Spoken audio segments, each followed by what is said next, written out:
following is a presentation of Fox Sports.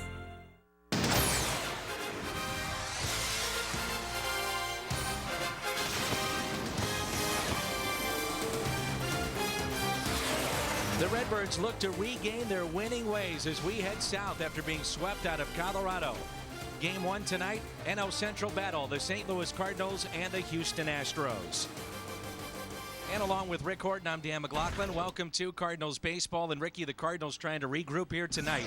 No better guy you want on the mound than Adam Wainwright. He's the perfect guy. He's an all-star. He was outstanding in his last outing. 9 innings, no walks, 9 punch-outs. Wainwright was phenomenal, and he's been very good against the Astros. 8-1 in his career, the low earned run average. He's the perfect guy when the team is not playing very well. And the big question is, how can the Cardinals beat Bud Norris? Well, they haven't been able to do it yet. He's 4-0 against the Redbirds. Look at that ERA, 0.35. He has 2 wins on the season against guess who? The St. Louis Cardinals. He is a guy that really has very good stuff. I don't understand why other teams have so much trouble against him. And Houston is coming off a sweep against Pittsburgh. They're playing very well. Roy Oswalt was dominant yesterday. Looking to continue their winning ways, an all-star is born. Michael Bourne, baseball coming up. Baseball tonight from Minute Maid Park is brought to you by Budweiser. Want to go home with me tonight? I'm the designated driver. Budweiser, responsibility matters. By Dobbs Tire and Auto Centers, #1 for quality tires and expert auto service. By Steak and Shake, life needs flavor. By Chevy's Expert Auto Service. See your Mid-America Chevy dealers or shop and compare at stlchevy.com. And by Casino Queen Hotel and Casino, home of the loosest slots. Along with Rick Horton, I'm Dan McLaughlin. Al has the night off, and the roof is closed tonight. The heat of Texas is upon us after a couple of cool ball games in Colorado. And Tim McClellan is the crew chief. The tallest of the 4 umpires on the scene as we await for the Astros to take to the field, and now they do. Astros behind Lance Berkman and a couple of home runs, and Roy Oswalt with a win over Pittsburgh yesterday and a sweep. And tonight, here's a look at the Cardinals lineup in Game 1. Felipe Lopez, then Colby Rasmus and Albert Pujols, Matt Holliday, John Jay, Tyler Green, Yadier Molina. The pitcher batting 8th, that's Adam Wainwright and Skip Schumacher, the Southwest Airlines starting lineup. And the Cardinals face Bud Cy Young Norris. He is 2-5 this year, but against the Cardinals, 4 career starts and a .35 ERA. Norris has decent stuff, a pretty good fastball. He has command that kind of goes in and out. Against the Cardinals, of course, it's been incompletely, throwing a lot of strikes, gets ahead of guys. And it'll be interesting to me, Dan, to see if the Cardinals are, in fact, aggressive against him or if they make him throw a lot of pitches.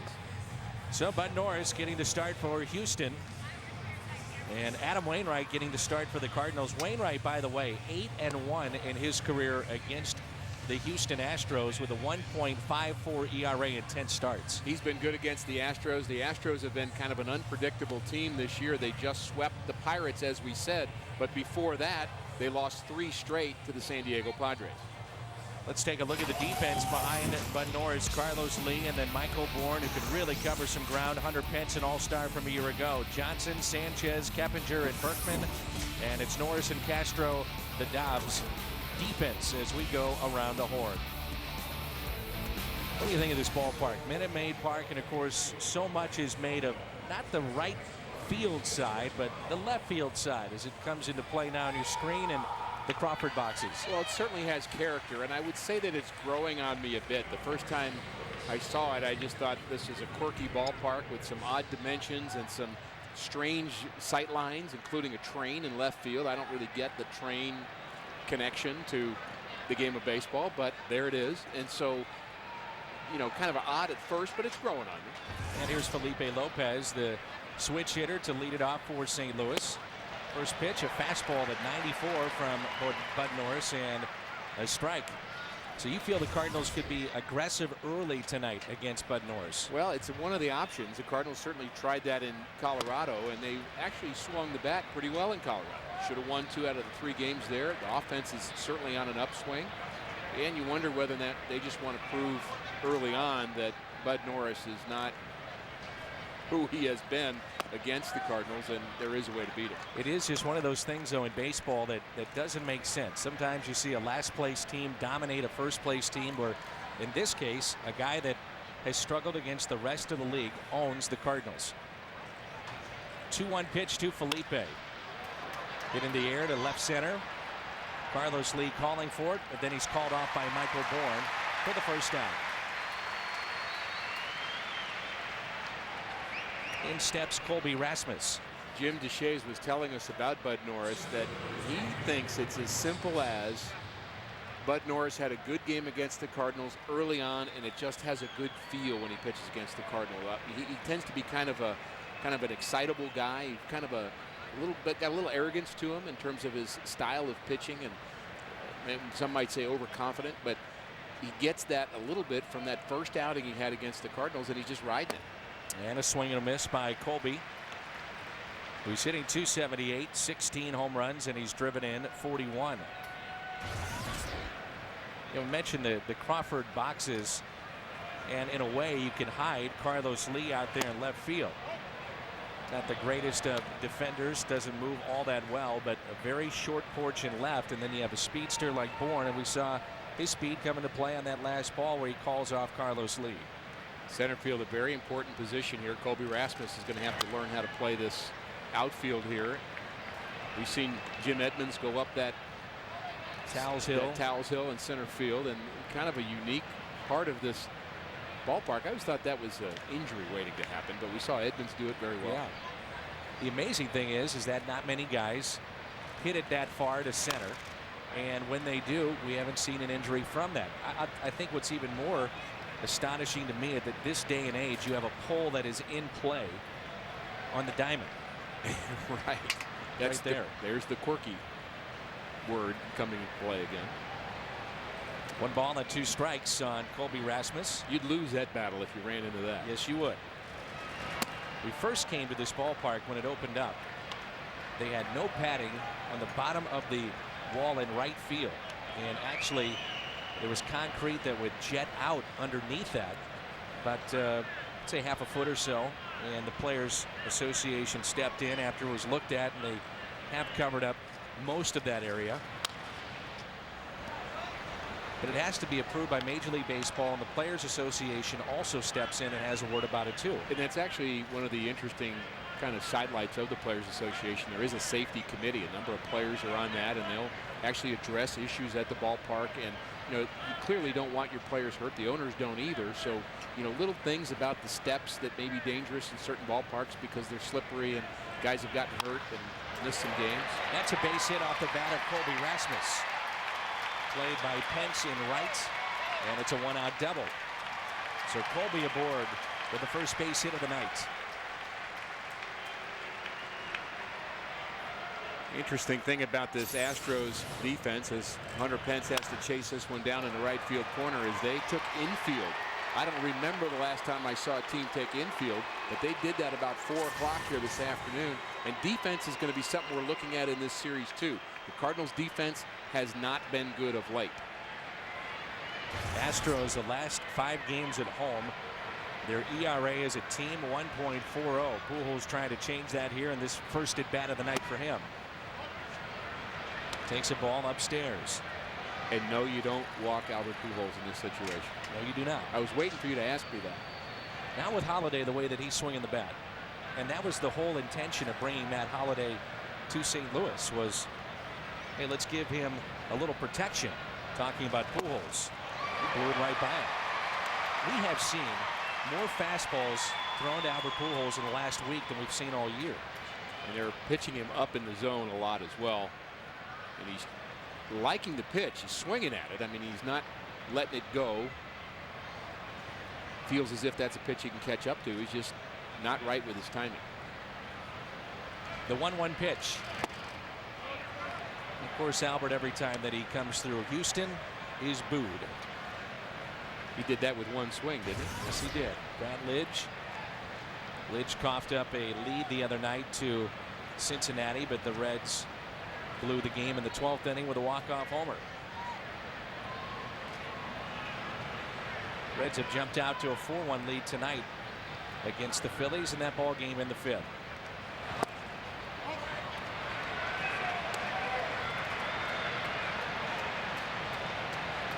Three and one on Pujols. Cardinals very easily could have won 2 of 3 in Colorado, and all of a sudden you had such a different feel about this series here in Houston.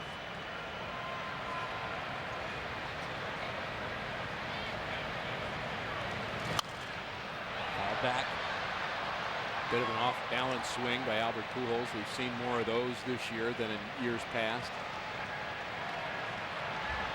And one thing that you'd have to point out about Albert is he's not hitting the good pitch as well as he used to. I mean, the guy coming in throwing 95 on the black, it didn't seem to make a difference. He's still hitting the hanging breaking ball and the fastball that's up in the zone and the bad changeup. He's just not hitting the good pitch right now. 3-2 pitch by Bud Norris to Pujols. It's a liner, right center, Bourne on the move. He won't get it. Colby being waved in. He will score, and Pujols drives him in with a one-out double here in the first. It's 1-0. Back-to-back doubles for St. Louis. RBI number 62 for Albert Pujols. And the Boo Birds out again. Albert Pujols picking up an RBI. That pitch middle away. Colby took a real long look at this one. He thought, do I have to tag up or not? He made sure that ball got down. He knew he had enough speed to score with his short lead off of second base. I thought that was good base running on his part. And the Astros do not have strong arms in their outfield. They've got a couple of guys with a lot of assists, Bourne and Pence, but it's not because they have strong arms. It's because guys will run on. Now Holiday coming off a huge series against his former team, Colorado. Take a look at his stance, Ricky. He's a little bit more upright, and in doing so, he's able to get to that inside pitch. Remember, they were busting him in a lot since opening day, and he's made that adjustment. Definitely more straight up and down. There's a fly ball into shallow right. Hunter Pence makes the catch. Certainly a lot of results from that new stance of Matt Holliday. He just seems more comfortable. I think really hitting begins with vision. How well do you see the ball? How well do you see the spin? And then maybe the next thought would be how comfortable are you with your stance? There's an awful lot of other things to the mechanics of getting your hands to the right place and having balance with your body. But vision and comfortability, I think, are 2 huge factors for a hitter. Here's John Jay. And since he's been recalled, he's really hit the ball well. And on the year, he's batting above 360. Comes into play tonight at 368. 3 homers and 9 RBIs. Outfield is straight away for John Jay. Are we finding out if John Jay is maybe a possible future everyday player? I know it's early. It's a little early to be sure about that, but one thing you can say about him so far is he doesn't seem to be fazed about being at the big league level. He doesn't seem to be overwhelmed. I think there's a lot of times a guy will come up to the big leagues and he's just overmatched, and you can say, well, he's not ready. You don't get that sense with John Jay. He seems comfortable at the plate. He hits the ball pretty well the other way from time to time. He's also shown some occasional power. And the reason I bring that up is that if you do pay Pujols and Holiday, you need young players to come up that aren't making, in baseball terms, a lot of money. Young players that can produce. And Jay hits it the other way. Carlos Lee is under it.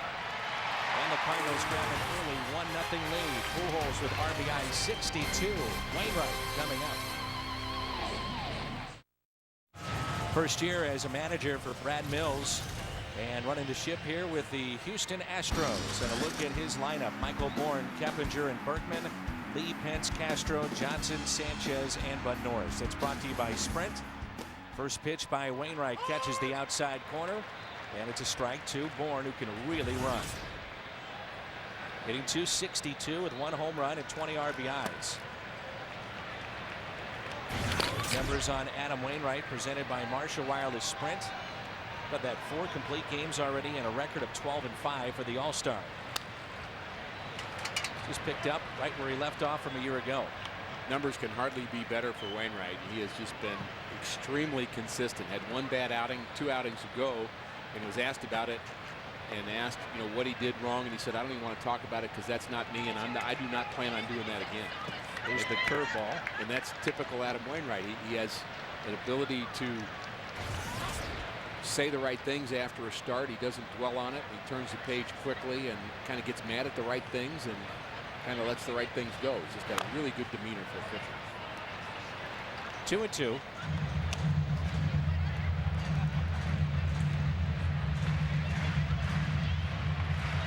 Two and two here on Michael Bourne. Jeff Keppinger, the second baseman, then Lance Berkman. It's been a fixture for years here with Houston. 2-2 pitch. Got him. The check swing. Wow. They're going to call that a ball. Well, it looked like a strike. Also looked like he might have swung at the pitch. There's a location.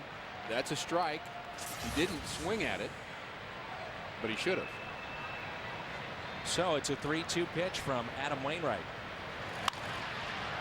He swung at a ball and pops it up. He did. Looking up into the roof, it's Green, but Holliday calls him off. Tyler Green at shortstop tonight. And that's one away. A look at the Cardinals defense with Holliday in left field, who you just saw, then Colby and John Jay in right. And along the infield, it's Lopez, Green, Schumacher, and Pujols. Battery is Wainwright and Yadier Molina. Cardinals defense presented by Dobbs. And we'll see if Tyler Green is getting a little more comfortable getting a chance to play on a regular basis now. With Brendan Ryan struggling with the bat, Tyler Green is a plus fielder and has been known as a plus fielder. He's been a little bit erratic. The Cardinals defense has been erratic. Out to left, Holliday. Been erratic as a whole.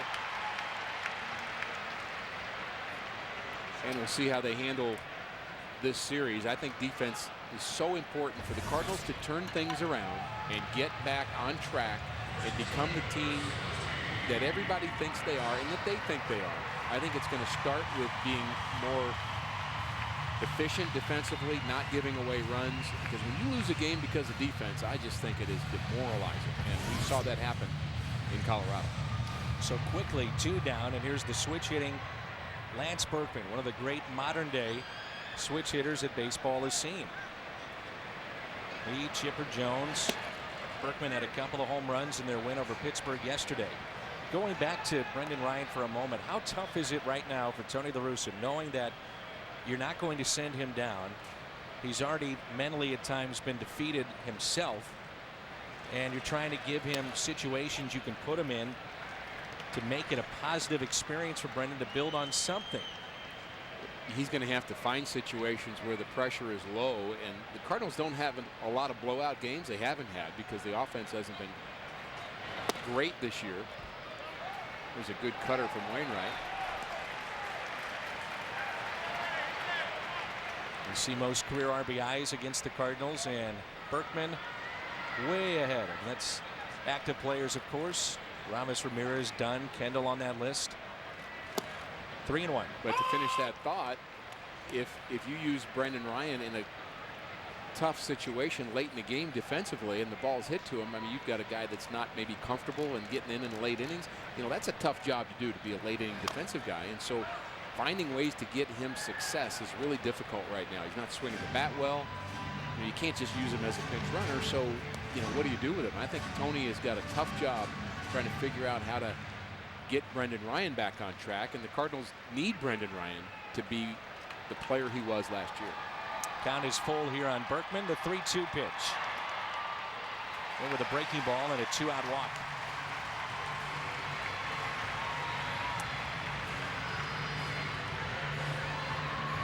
Ricky, this is interesting how Wainwright has the index finger up on the curveball. Yeah, the middle finger is the one that has the pressure on the seam, and the other finger is up. Some throw curveballs that way, not very many.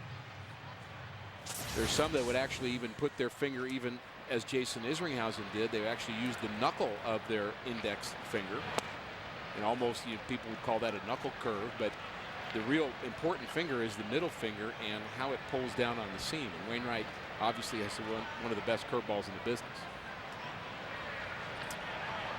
Here's Carlos Lee. Last time we saw him, he was really struggling. Tyler Green, first play to second. Schumacher there. We played an inning from Minute Maid Park in Houston. 1-0 St. Louis. 1-2-0 for St. Louis. 0-0-0 for Houston as the second inning rolls in and Bud Norris back to work. And here's what we were talking about early. Our Toyota keys to the game. Good numbers for each. Adam Wainwright 3-1 against the Astros. Bud Norris 4-0 in his career, and really has established his reputation as far as the Redbirds are concerned. But the rest of the league seems to have figured him out somehow. And here is Tyler Green. The Cardinals lead thanks to an RBI double. And the first pitch taken a little bit low. We caught Adam Wainwright in between innings having a long conversation with Yadier Molina on the bench, and very interesting. Both of them making points, pretty back and forth with each other. This is slicing down the right field line. That's trouble. Into the corner it goes. Green can run on his way to second.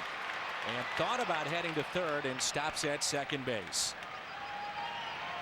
You mentioned it, the series in Colorado. Green can really run pretty well. He runs very well. I thought he would have three.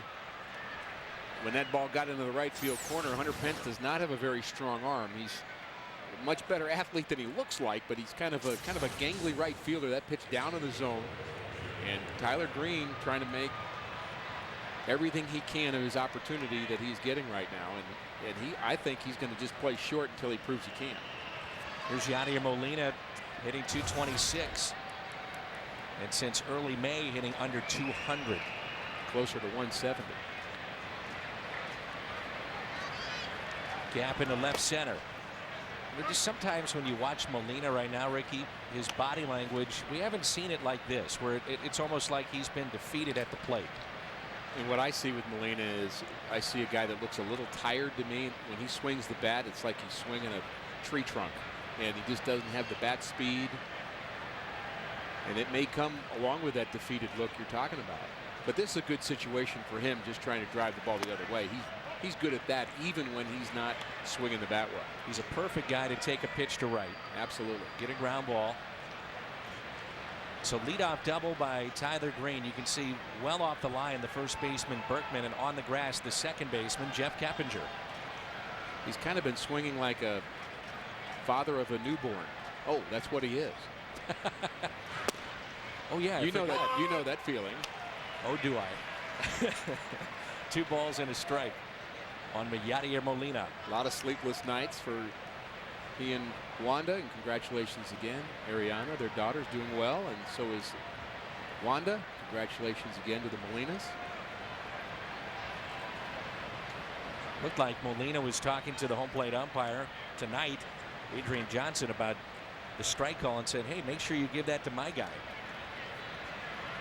There's a way to do it without showing up the umpire.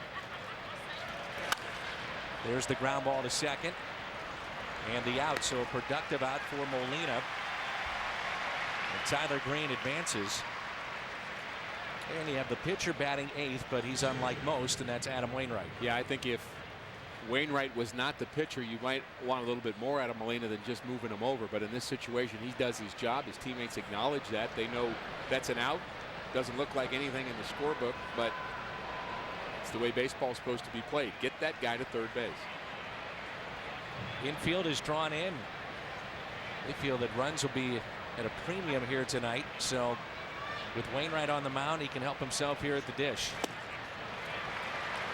One thing that Norris has, and we saw in the day game at Busch Stadium in St. Louis, he's got a pretty good slider when he's right. He does. Well, I think he has a plus fastball too. I don't think he has a lot of movement on his fastball, but he throws mid-90s.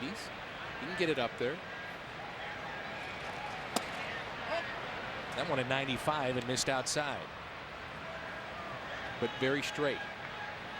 Just kind of went right to its target, middle away. But Ricky, that's the pitch right there that he needs to be having called strikes, because then that fastball outside sets up his slider. The Cardinals, in talking with hitters prior to the game, that's the one pitch that they were chasing in previous starts. And that's a little bit of the politicking of Yadier Molina too, as we noted and we saw in the first inning. Wainwright may have had 3 or 4 pitches taken away from him because of a small strike zone. So Molina wants to make sure that Bud Norris doesn't get that pitch. Hey, if my guy doesn't get it, your guy doesn't get it. but even more so as the Cardinals are trying to find a way to attack Norris. And Wainwright chases that pitch. And Norris gets the strikeout. One more note about Bud Norris, brought to you by Sprint. Against the rest of the league, 4.8 ERA of 6.75. Boy, that's almost hard to believe it can be that different. If you're talking about 1 or 2 starts, you have statistical kind of anomalies, but once you get up to 4 games, it starts to become a little bit more significant. Base hit for Skip Schumacher. He delivers with 2 outs to make it 2-0, and that was a common theme in the Colorado series. 2-out RBIs.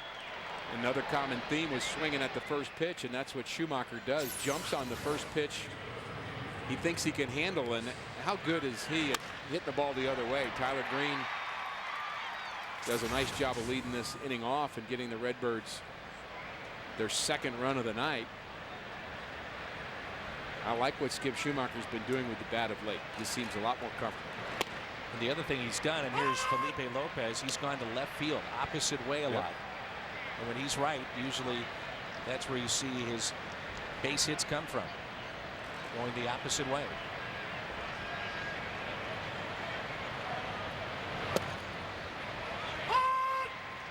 Nothing in 2 the count. Lopez started the night with a fly ball to center. 0 for 1.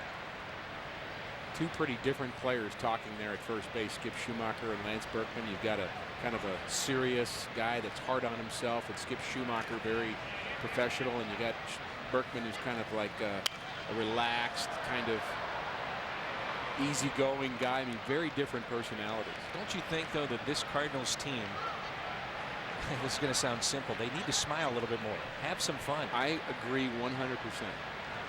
You need guys that bring a little levity to the clubhouse, and it better be a veteran guy, because the young guys bringing it sometimes isn't taken right. And a ground ball that's hit to second. Keppinger to Berkman. Skip Schumacher, a 2-out RBI, his 20th of the year. 2-0 St. Louis. 2-0 Cardinals. Bottom of the 2nd inning. Work started early. Dennis Schutzenhofer, the BP pitcher for the Cardinals, throwing a bunch of strikes. That's his job. We got him on Fox Tracks. That's what a BP pitcher's supposed to do. Schutzy does a great job traveling with the ball club. Again, the work starts early. You're trying to hit bats, trying to throw strikes. Here's Hunter Pence, and Schutzy is with us on every road trip. He is a retired teacher and baseball coach in the high school level. He said, I am living my dream. So my kids are raised. This is something I always wanted to do. Couple of hops to short. Tyler Green makes the play. U.S. Cellular text poll. Let's take a look at what Keith O'Brien has come up with tonight. Which is your favorite Astros logo? Text logo A, B, C, or D to 432-432. And look at the color he provided for this text question. Very impressive. That's why nothing else got done, but we really have a nice U.S. Cellular text poll. I'm just kidding. I haven't voted yet. Which one would you vote for? I'm going to go with D. I like that one. A little Isn't that cleaner. The current look? A little cleaner. I'm assuming you pitched in the Astrodome. I did pitch in the Astrodome. And that's the first couple of logos have a little bit of that feel to it. My favorite memory of pitching in the Astrodome was giving up a home run to who I thought was the pitcher, but it was really Mark Bailey, the catcher. I didn't even know who I was pitching to. I came in the game in the first inning. We were down 6-0. Came in with the bases loaded, thinking I was pitching to, maybe it was 5-0, pitching to the pitcher, but it was the catcher, Mark Bailey. Hit a grand slam. I didn't know it was him till he crossed home plate. Liner into center and caught by Colby. Now, why he still doesn't know that, please don't tell it. Cardinals alumni kids clinics are coming to Manchester July 13th and July 15th. Boys and girls ages 7 to 13 can learn baseball fundamentals from former Cardinal greats. If you'd like to find out more, 345-9891 or visit cardinals.com. So we wrap up the first half of this regular season here in Houston. Off for the All-Star break and then an 8-game homestand. to begin the second half of the season in what could be a crucial homestand. You've got 8 games. You've got Joe Torre and the Dodgers for 4, and then the Phillies for 4, and all those games for both these franchises, all 3 of them rather, are huge. I'm going to go back to what Trevor Miller told us yesterday. He said, yeah, we haven't been doing as well as we're supposed to, but we don't want to be talking about this in August. We better change that in a hurry. Easy 1-2-3 inning for Wainwright. Coming up, Rasmus, Pujols, and Holiday. It's our Where Are They Now segment on FoxSportsMidwest.com. How about this one? B.J. Raines catches up with a former fan favorite, Stubby Clapp, and it gets better. He is the single-A pitching coach in Lexington, and it's his 4th year in the Astros organization. Pitching coach. I thought that's what you said. Pitching coach for Stubby. Hey, if B.J. can find Bo Hart, then he really has the lock on the Cardinal fans' favorites. You bet. Here's Colby Rasmus, and he'll lead it off. He doubled and scored.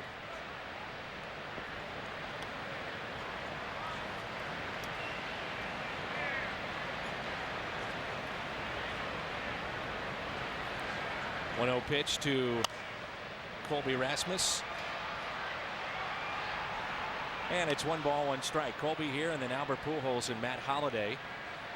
Big story here with the Houston Astros. What may happen or may not with Roy Oswalt, who pitched a complete game yesterday, and Lance Berkman called it one of the best he had ever seen.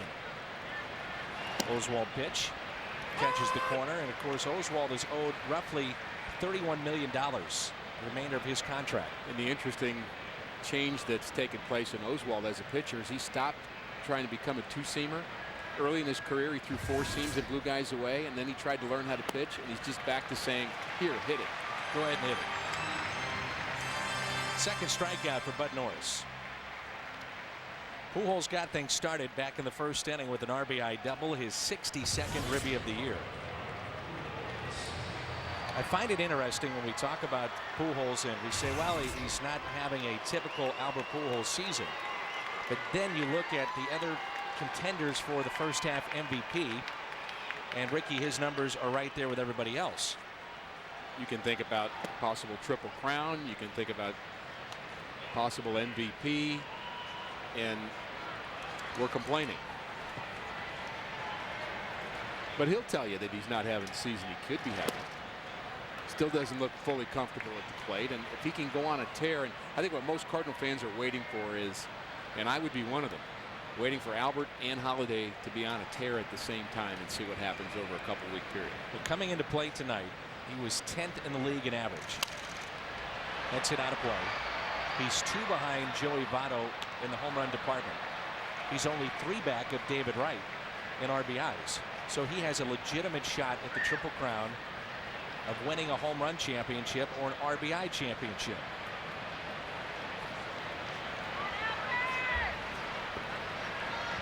Two-one pitch. In the air, down the right field line and out of play.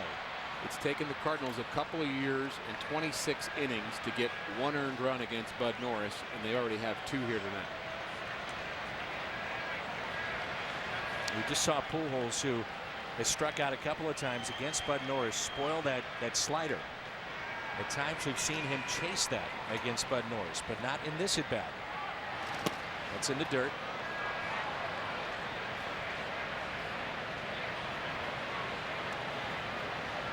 Of course, Pujols had one of those moments. Where were you when you saw him hit that home run off of Brad Lidge up onto the train track at Minute Maid Ballpark? I know where I was, watching a game with my family. Jumped out of my chair. I was so excited. Chased the ball that time and hits it out of play. Pence will give it a look. And over the years since Pujols has come in the league, these two teams, for the most part, have been 1 or 2 in the National League Central Division. It's one of the great rivalries for a long time in baseball, Houston and St. Louis. That's what makes a rivalry. You've got teams that are good. 3-2 is hit sharply to second. Keppinger 2 hops to him and makes the play.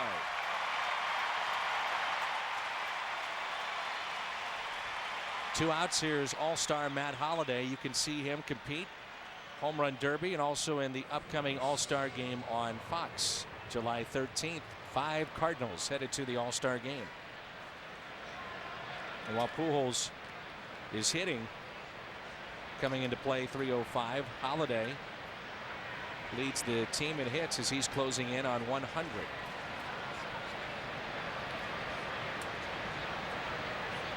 Albert should be happy about that at bat. He hit that ball hard. And when Albert's going well, he gets hits all over the place. He'll get the blue pits. He'll drive the ball through the infield. And he's still searching a bit.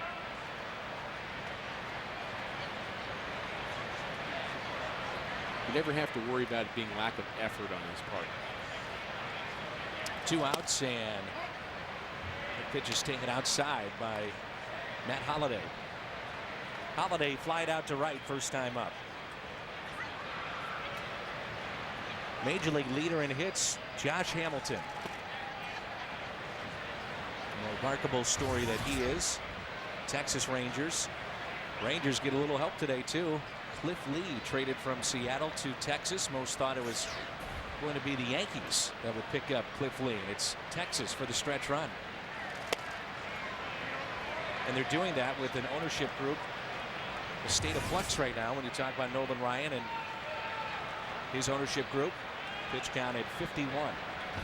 That's a team that has a great offensive ceiling, and you could never have enough pitching, and Cliff Lee's really going to help them. I mean, that's a big move for Texas to do that. That division is ripe for the taking. And I think they took a big step in that direction. You a believer that if you're in a position to win, you go ahead and sell off your prospects and get proven players? Yeah, but you don't want to mortgage your future completely in doing that. Holiday hits it out of play. So you have to be careful about how much talent you have in the minor leagues. The Cardinals, as an example, are an organization right now that's about plus 30. If you take the whole of their minor leagues, they're plus 30 over 500 as a group. Pretty good. So you say there's some prospects there. You might be in a position to be able to deal a few because the organization's fairly strong right now. 3-2, hit to Keppinger. Over to Lance Berkman. And an easy 1-2-3 inning for Bud Norris. Midway through 3, 2-0 St. Louis. Baseball tonight is brought to you by Kia Motors. To learn more, visit kia.com. And by Jack in the Box right now, get Jack's really big chicken sandwich combo served with curly fries and a drink for $3.99 plus tax at participating restaurants.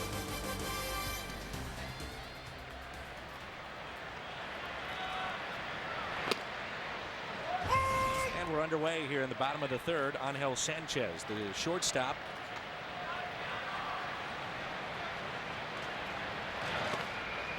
One ball and 2 strikes. I want to go back to your point about the minor league system.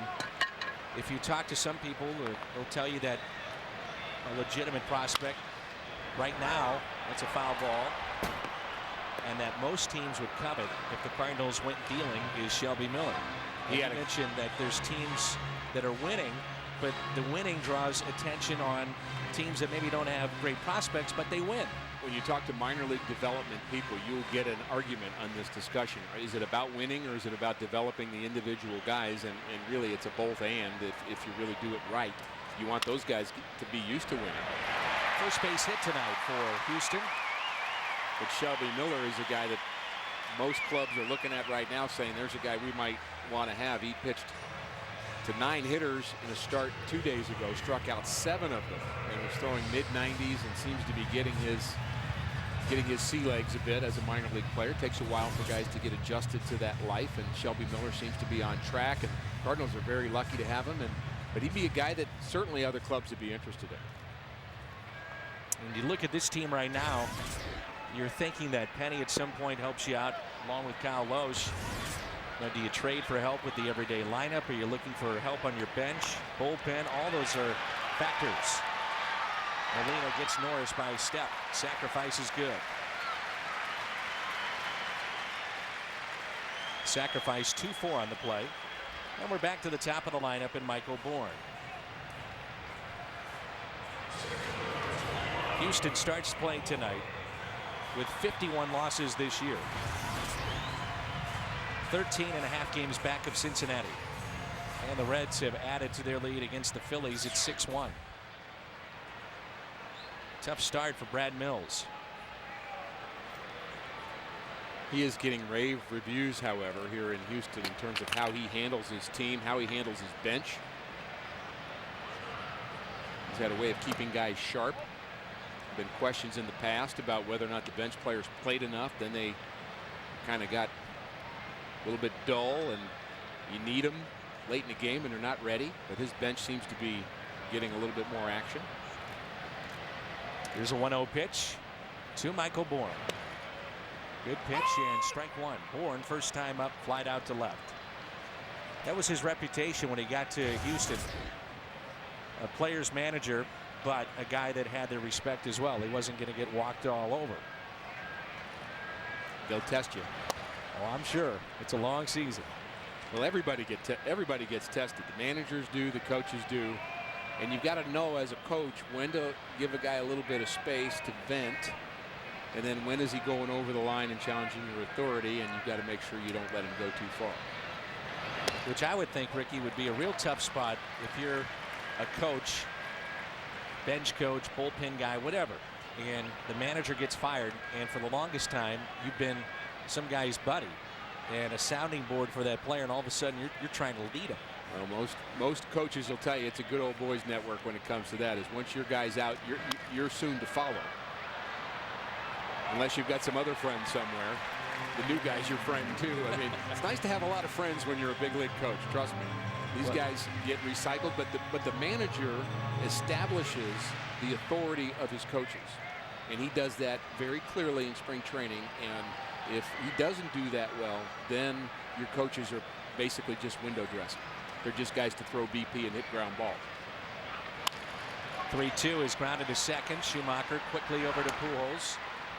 And here's a good example of maybe guys that are on the opposite end of the spectrum. You got A.J. Hinch, first time he's ever managed. He's in his mid-30s. Then you have Kirk Gibson, who is rough, tough, mean, and now he's your manager. He's never managed, but certainly you would think he would command the respect of the room. Well, and having played with Gibby, I know that he was one of those players that would challenge the authority of the coach, and that was Tommy Lasorda, the manager. They would scream at each other, but Tommy liked that. So it worked in the Dodger clubhouse, and he would scream at Bill Russell, our third base coach, and they would go on. And yet I'm not sure I would want to do that to Gibby if he's the manager. I'm not sure I'd want to be that player, although I think he would respect that and probably want to get some life back into an organization, the Diamondbacks, that's going the wrong direction. No balls and a strike here on Jeff Keppinger. Taken a little bit low. Wainwright, you can pencil him in every fifth day, and he's going to take the ball and just about every time give you a chance to win no matter what, even if he doesn't have his good stuff. Ground ball too short. Tyler Green with it. 2 Pujols. Astros strand a runner. Happy young fan as we head to break. John Jay leads it off when we come back. John Jay leads it off. We're in the 4th inning. 2-0 St. Louis. Jay, Tyler Green, and Yadier Molina. First of 3 against the Houston Astros. Cardinals start play tonight, 5 games above the 500 mark. Redbirds have been under 500 ever since Brad Penny went down. And remember how this team started with their great run of pitching, first 6 weeks or so. And now they've been playing roughly right around the 500 mark. John Jay, first time up, flied out to left. The bats seem to be going in the right direction. There's been some blow-ups with the bullpen. And we talked about the Cardinals defense going south a bit. But they're going to need to continue to find ways to score runs. Hit to second and an easy play. So once again, baseball's biggest stars will go head-to-head. One spectacular night. It's the All-Star Game. Coverage begins Tuesday, live from Anaheim at 7, only on Fox. I was talking with a gentleman today who brought up a great point. He said if you're going to have This One Counts take away fan voting, take away the managers. He said, why not give it to the GMs of the league and let them put together these teams, because they're the ones that do this for a living. That is a valid point. Take away the home run derby the night before, which is as opposite of this one counts kind of attitude as can be. I mean, that's just a show is all that is. Absolutely. A popular show, though, I must say. I'll watch, especially with Holiday in it. I always thought they should have a change-up down and away contest. Best curveball. Best curveball. Why not? See if you could market that. Probably not. Probably not. Best lefty specialist. Right up your alley. Sacrifice bunting. Come on, it's a game. It's a complete game. Apparently, Tommy, our director, is awfully hungry. That would be approximately 2,800 calories. 1 ball and 2 strikes here on Tyler Green. Just got a piece.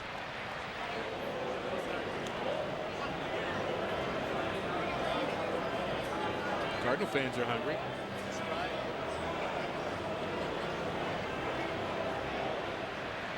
One and 2 the count.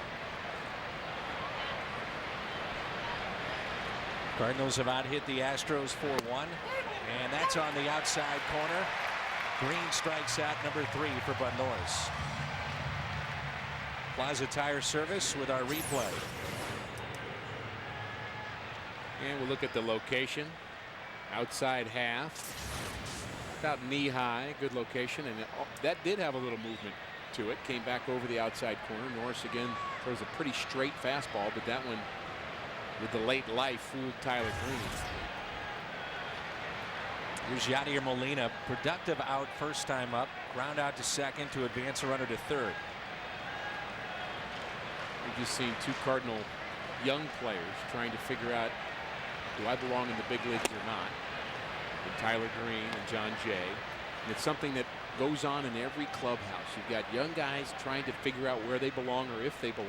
And then you've got a veteran like Molina, who's a key part of the team's success. And the guy on deck, Adam Wainwright, we watched him mature from kind of young, talented, might be a great player, to, I would say, Adam Wainwright within the last 12 months has become a star in the game of baseball. He is one of the best pitchers in the game of baseball today. When he initially was called up, did you have any idea that he was going to be this good? No, because he had a so-so year in AAA as a starter the whole season. Mid-4 ERA, 1 more games than he lost, but he was not dominated. And then when he went to the bullpen, I think he really found his competitive self. And he really figured out how to attack and finish off hitters, and then that translated back into being a starter again. And he just kept maturing, kept developing. Cardinals knew when they got him from Atlanta that maybe they had lightning in the bottle, but you just never know till the guy gets his opportunity. 3-2. Remember, he came to spring training, and he was telling me about this a few days ago, that he just knew mentally this was his time to be a major leaguer, and he said, no one's going to take that away from me, and I will be a major leaguer this year. But the next step is, I'm a major leaguer, but now he's a major league star. You know, it's kind of easy to get to the big leagues, hard to stay there is what every player says. Even harder to become a star. Out of play. And you talk about adjustments in the game of baseball, and hitters certainly have to adjust, but so do the pitchers. You develop a pattern, or they pick up on little things that you might do, and for the most part, Adam has been able to adjust too. Well, he's figured out 3 or 4 ways to get you out, not just one. If you've only got one way to get somebody out, you can't be a starter in the big leagues. Yadier Molina with a fly ball out to left. Carlos Lee has it. Well, Bud Norris is starting to settle in. That's 7 straight he is set down. Berkman, Lee, Pence coming up.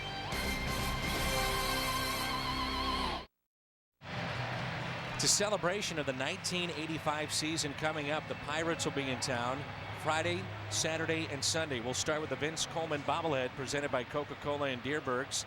That's on Friday night. Whitey Herzog bobblehead on Saturday, and the Build-A-Bear on Sunday. And it's a 2-0 lead here in the bottom of the 4th. Lance Berkman leads it off. Berkman walked his first time up against Adam Wainwright. Wainwright has allowed just 1 base hit. Vince Coleman, now known as a tremendous golfer.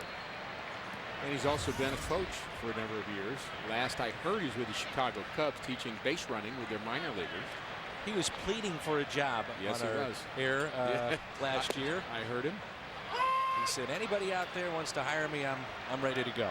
Well, I do have one suggestion for the Cardinals. I think they should go out and hire Bob Forsch as soon as they can. Bob Forsch working with the Cincinnati Reds young minor league pitcher, and I would prefer him working with ours. You talked about him before being one of your biggest influences in the game. Well, he understands pitching. He understands people. He understands how to be a professional in a way that very few people have. And it's not just an old school question. I mean, he's just really gets it. I mean, he really understands how to develop and how to push people to be better at this game. And I just think he's the ideal guy to have with lower level guys just to befriend them and teach them.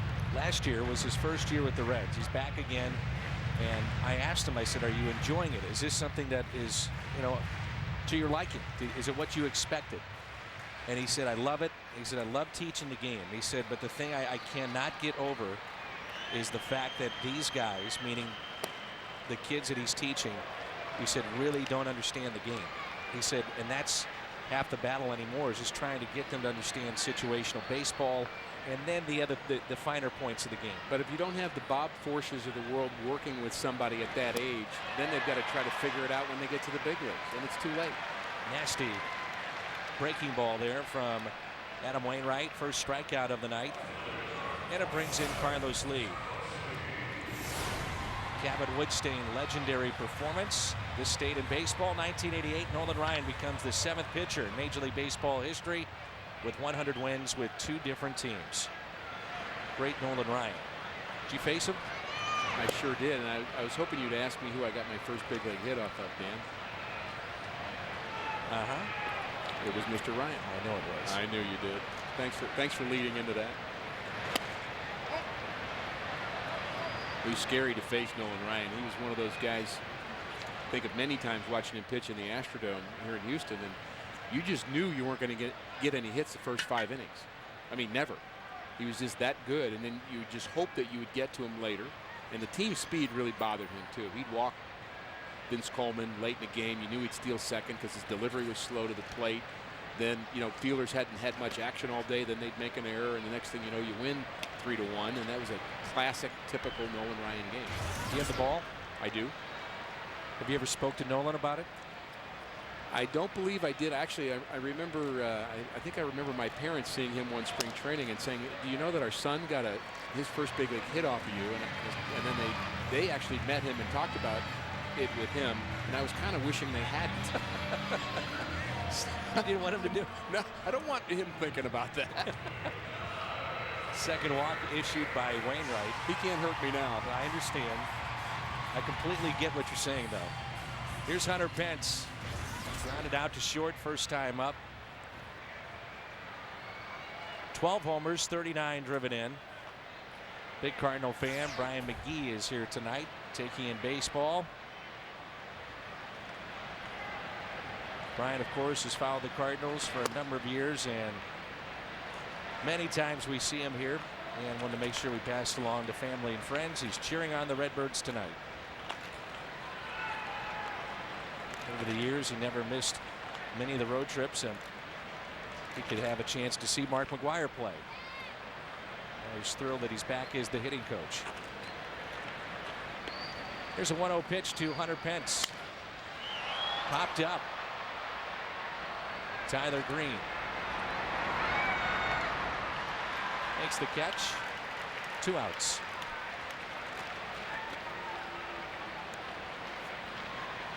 This is where Wainwright is just so good. Base runners get on, and he's able to shut the door. That's what elite pitchers do. And that's what Wainwright is, an elite pitcher. A couple of guys on base is not a problem for him. It's an opportunity. Opportunity for me to show you how I can get out of this. And he never seems to look fearful on the mound, never seems to kind of lose that little swagger. The confidence, you don't see him. The body language from Wainwright is never negative. It's always give me the ball. I'm going to get back up there and I'm going to show you my game face. And here we go. My best against your best. And you can read that on a pitcher's face. You can see it on a hitter's face from time to time. When a hitter is defeated. And when you're standing on the mound, you see a defeated hitter, he's out. I mean, I have so much confidence I'm going to get him out, which, again, that's a big part of this game is what goes on between your own ears and in your own heart. 0-1 pitch. Tails in there for strike 2. Wainwright has allowed 2 walks. He has struck out 1 and given up just 1 base hit. That was to Angel Sanchez back in the 3rd. It's the old Johnny Sain advice. Always pretend that after every pitch that's exactly what you meant to do and act like it. If you throw it off the screen, nod your head, get the next ball, get back up on the mound, throw another. He's broken off a couple of really good curveballs. He's had 2 strikes. One that was really good was the one on Berkman, and that one was pretty good there on Castro.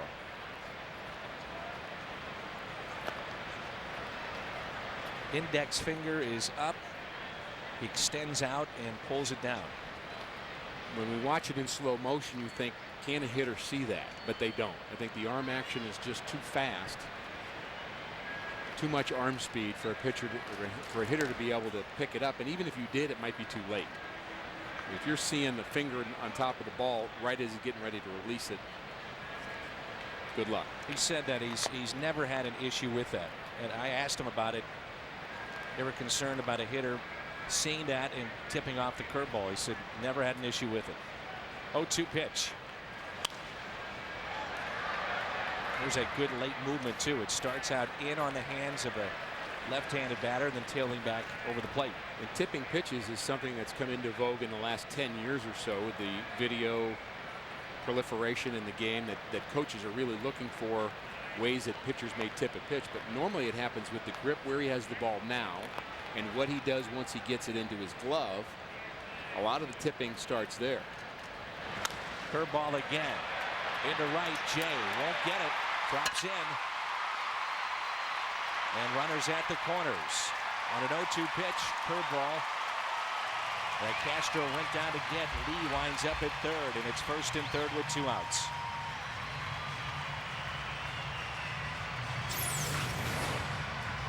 Check the location of this curveball. It's not a bad one. It's down. Castro goes and gets it. Pretty good jump. Carlos Lee. And the Astros threatening here in the 4th inning. Chris Johnson will be the hitter. He's grounded out to short. Runners at 1st and 3rd. Johnson hitting .297 with 8 RBIs. Outfield shallow. You watch Castro with that hit, and I think, Dan, if you're a young player, you want to play in the big leagues, just hope you're left-handed and become a catcher. I mean, every team can use a left-handed hitting catcher. They are just worth their weight. How about a switch hitter like Varitek? Be a switch hitter, even better. How good he was for a number of years, especially in his prime. He was fantastic. Jorge Posada, who's still very good. You wonder if it's going to catch up with Boston, all the injuries that they have had this year. They've had some big ones. Most notably their second baseman Pedroia, but yet they have fought back to get in the race, and Boston starts 5 games back of New York. Tampa Bay 2 out. Tough division. Very tough. 3-0. Adam trying to join an exclusive list here for the Cardinals. Most recently, Chris Carpenter at 13 wins by the All-Star break. And Joaquin Andujar, who also played for the Astros here, did it twice. Kent Bottenfield, 14-3. And Cardinals wisely parlayed that career year by Bottenfield into a trade for Jim Edmonds. And how about a 3-0 nasty curveball? This is a tough league. Yeah, 3-0 and you get that. Not going to see that in the minor leagues. No.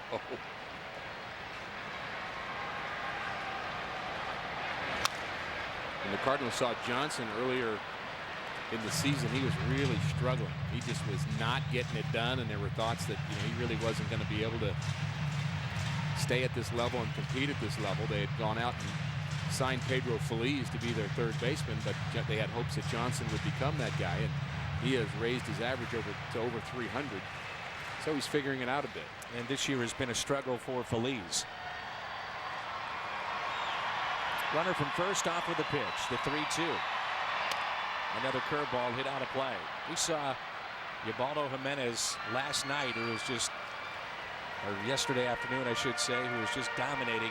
He's got 15 wins, and he'll have roughly 15 to 16 more starts. So, I mean, you could sit there and say this guy might wind up with 25, 26 wins. At a time where the game of baseball, it's very difficult to win 20 games because mostly you go to the relievers in the 7th, 8th inning. A lot of the decisions come out of the bullpen, not from the starters. A lot of no decisions, very few complete games. And he's doing it in Colorado.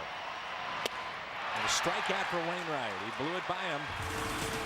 2 strikeouts tonight, both coming here in the 4th. He'll lead it off when we come back. This date in history, 1957 at Sportsman's Park in St. Louis. The American League beats the National League 6-5 in the 24th Major League Baseball All-Star Game. And the National League hasn't won since. Feels that way. It does, doesn't it? It feels that way. There was a time the National League won it year after year after year. Willie Mays, Hank Aaron, better players were in the National League. You think about after the All-Star Game at Sportsman's Park, the next one was at the old Busch Stadium, or Busch Stadium 2. One of the hottest days of the summer. It wound up being a great game. And having done some work last year with the Cardinals and looking at the old footage, it was unbelievable. Some of the names that were playing in that All-Star game. I've seen that box score. It's Hall of Famers all over the place. That's what Wainwright was trying to do his first time up. He struck out. He wanted to get the sac fly and gets a fly out here.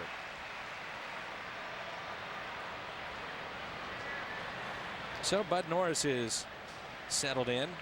That's 8 in a row. In the year of that All-Star game, that was in the 60s, 1966, and that was the year Ron Hunt had a sacrifice bunt. Tim McCarver was in that game. McCarver, I think, scored the winning run. But you had Aaron and Clemente and Mays. Hall of Fame pitchers. Marichal was in that game.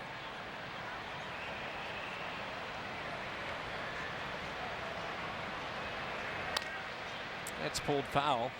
I must say I don't remember it. I was only 7. Well, this time last year, Busch Stadium was on lockdown as they were getting ready for the All-Star game, and they literally changed the locks as we got closer to the All-Star game. Everybody, all the employees had to get out of the ballpark after President Obama decided to throw out the first pitch, make an appearance. No balls and 2 strikes. And the weather for last year's All-Star game couldn't have been any better. Oh, it was a great experience. I just loved being down on the field for the Home Run Derby. I had the opportunity to be down there and talk to some of the players during the Derby, and just all kinds of activity throughout St. Louis. It was great for the city. Schumacher retired, 1 for 2 with an RBI. Catch Cardinals crew tomorrow. Fred Bird breaks his funny bone and gets fixed up at Shriners Hospital for Children. Cardinals crew made possible by Shriners Hospital for Children.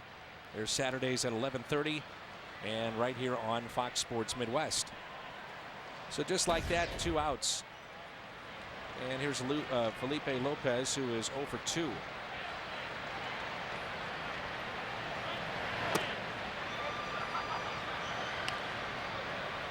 Two nothing St. Louis here in the top of the 5th.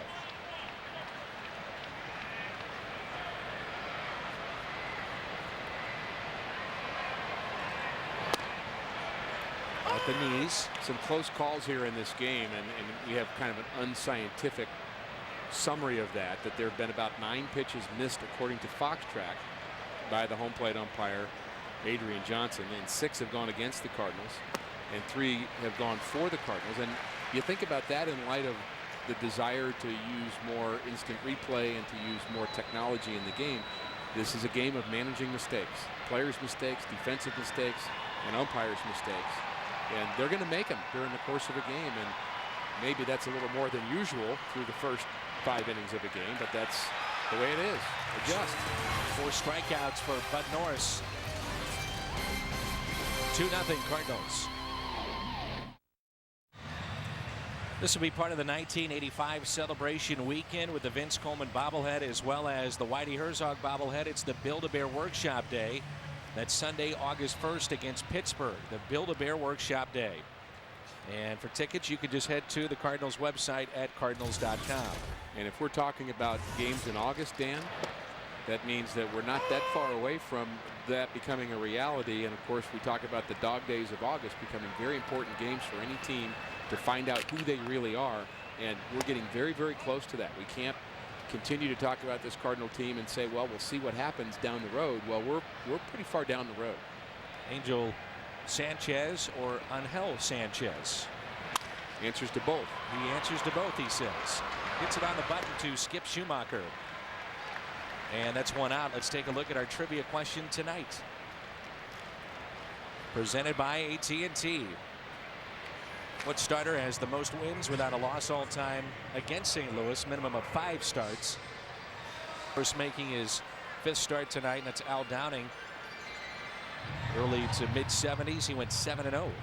And we know what Al Downing is most famous for. That's giving up the big home run, the one to Hank Aaron. And a guy to our left called that. Milo Hamilton, still the voice of the Houston Astros. Hard to find nicer people in the National League than when we come to Houston. Everybody here at the ballpark, the guards. Of course, we love the broadcasters here in Houston. They're just such friendly guys. Jim DeShays and Bill Brown, just wonderful people. And just really is a nice city for me to come to. Check swing, and he went. Strikeout here of Bud Norris, and that's number 3 for Adam Wainwright. What's on Tap is presented by Budweiser. We're on the air tomorrow at 5:30. Suppan still looking for that first win. Jeff Suppan and Brett Myers. Myers has been perfect here at home.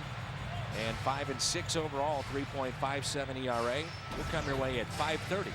6:05 with the first pitch tomorrow night. Budweiser, what's on tap right here on Fox Sports Midwest. Chris Carpenter, a bit of an off start yesterday in Colorado. The Cardinals had to use 2 relievers in that game. Reyes and Mitchell Boggs each went an inning. One of the values that Carpenter, Wainwright back-to-back gives Tony La Russa is normally a lot of rest for your bullpen. Bourne trying to bunt his way on. Tough play from Molina. No play. And Bourne is on with the bunt. Tying run will come to the plate here in the bottom of the 5th. First base hit for Bourne. He's 1 for 3. What a weapon that is. When you've got somebody that can do that. Now, there was a time, I'm not so sure he wasn't trying to drag that to the second baseman Schumacher, and it just kind of hit off the bottom of the bat and didn't go very far. It didn't really matter. He's got so much speed. There was a time in baseball that the adage was, if you bunt with 2 outs and nobody on, you are being selfish, and you're going to get drilled the next time. Now, we're past that. We're in the year 2010, last I checked. But why would that be a problem? Well, it's a problem because you're trying to get into scoring position. The line was hit a double. I mean, because now you've got to get 3 hits to score. What about a home run? Ties a game. Or you can hit a home run. Well, a home run now. I'm saying now, yeah. But you've got to be successful with that bunt. And the thing I would say about a guy bunting with 2 outs, I don't mind it if he can steal second base. That's where we're at kind of the middle of the road answer. If a guy can bunt for a hit, you know, it's like a double for Michael Bourne. He's got a better chance of bunting and then stealing the base than he does of hitting a double. And the key is to get somebody in scoring position with 2 outs. You almost invited even a guy like Bourne against Yadier Molina if he wants to steal. Well, Molina's clearly very successful in that area. Another thing I would say about the bunting, if you've got Albert Pujols hitting behind you, that's another reason to do it. But basically, he's passing, you might say he's passing the buck to Jeff Keppinger, saying, here, you drive in a run. Bourne, by the way, 28 steals. How do you feel about a no-hitter getting broken up by a bunt? Sends a chill down my spine. I can tell you're squirming in your seat. So I take it you don't like it. It happened to me when I was 14. This is another one of those. I think we got to get this sponsored. Ricky's Bitter Moments. You've gotten a lot off your chest this week. Who could we get that sponsored by? Bitter Moments. 1 ball, 1 strike with 2 outs and a runner at first. No, it's just you don't forget. That's what it is. I'm over it. Barely remember it. You remembered you were 14. I do. And you had a no-hitter broken up by a bunt. I do.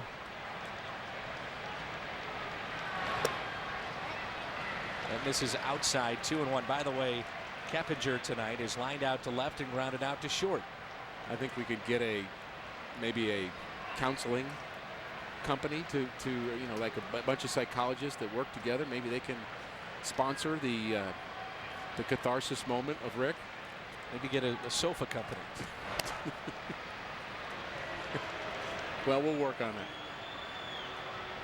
Have a seat on my couch and let's talk, Uncle Rick. You'll find out something about players if you talk to them. They do remember details of pitches and counts and moments, and I think it's part of the way we remember things in this. Your memory is really geared towards action. Runner goes. It's a fastball throw to second. And out. Ball is out. Are you sure? Remember, Bourne argued earlier and was ejected from a game, and then he was suspended.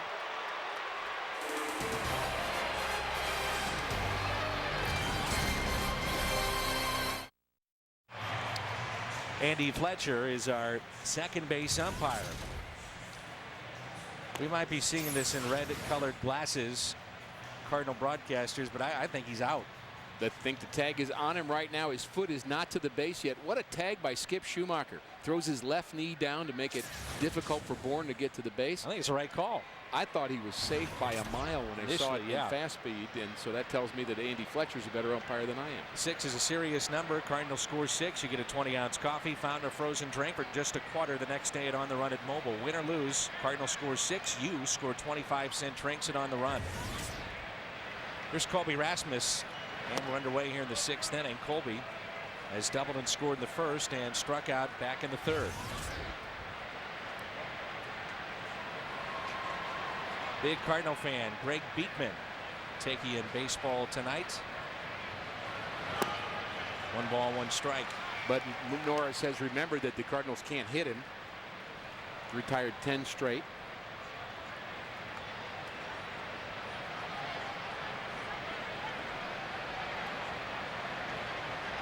One pitch. Colby rips it to first, but caught by Berkman. Well, this is really something neat the Cardinals have come up with, and Cardinals Care, Michael Hall and Mark Taylor and the crew be a part of the first ever Cardinals Care Run Home for Kids. 6K run on August 29th. Might be wondering why is 6K? Well, it's in honor of Stan the Man.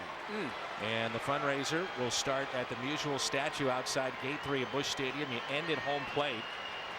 And it's going to be timed, but it's not a competitive run. So if you want to be competitive, you can. If you want to walk it, you can. And all the proceeds will go to Cardinals Care, which then in turn goes to the kids of St. Louis. And if you'd like to sign up, Cardinals.com/run-home for more information. Here's a 1-0 pitch. Want to run with me, Dan?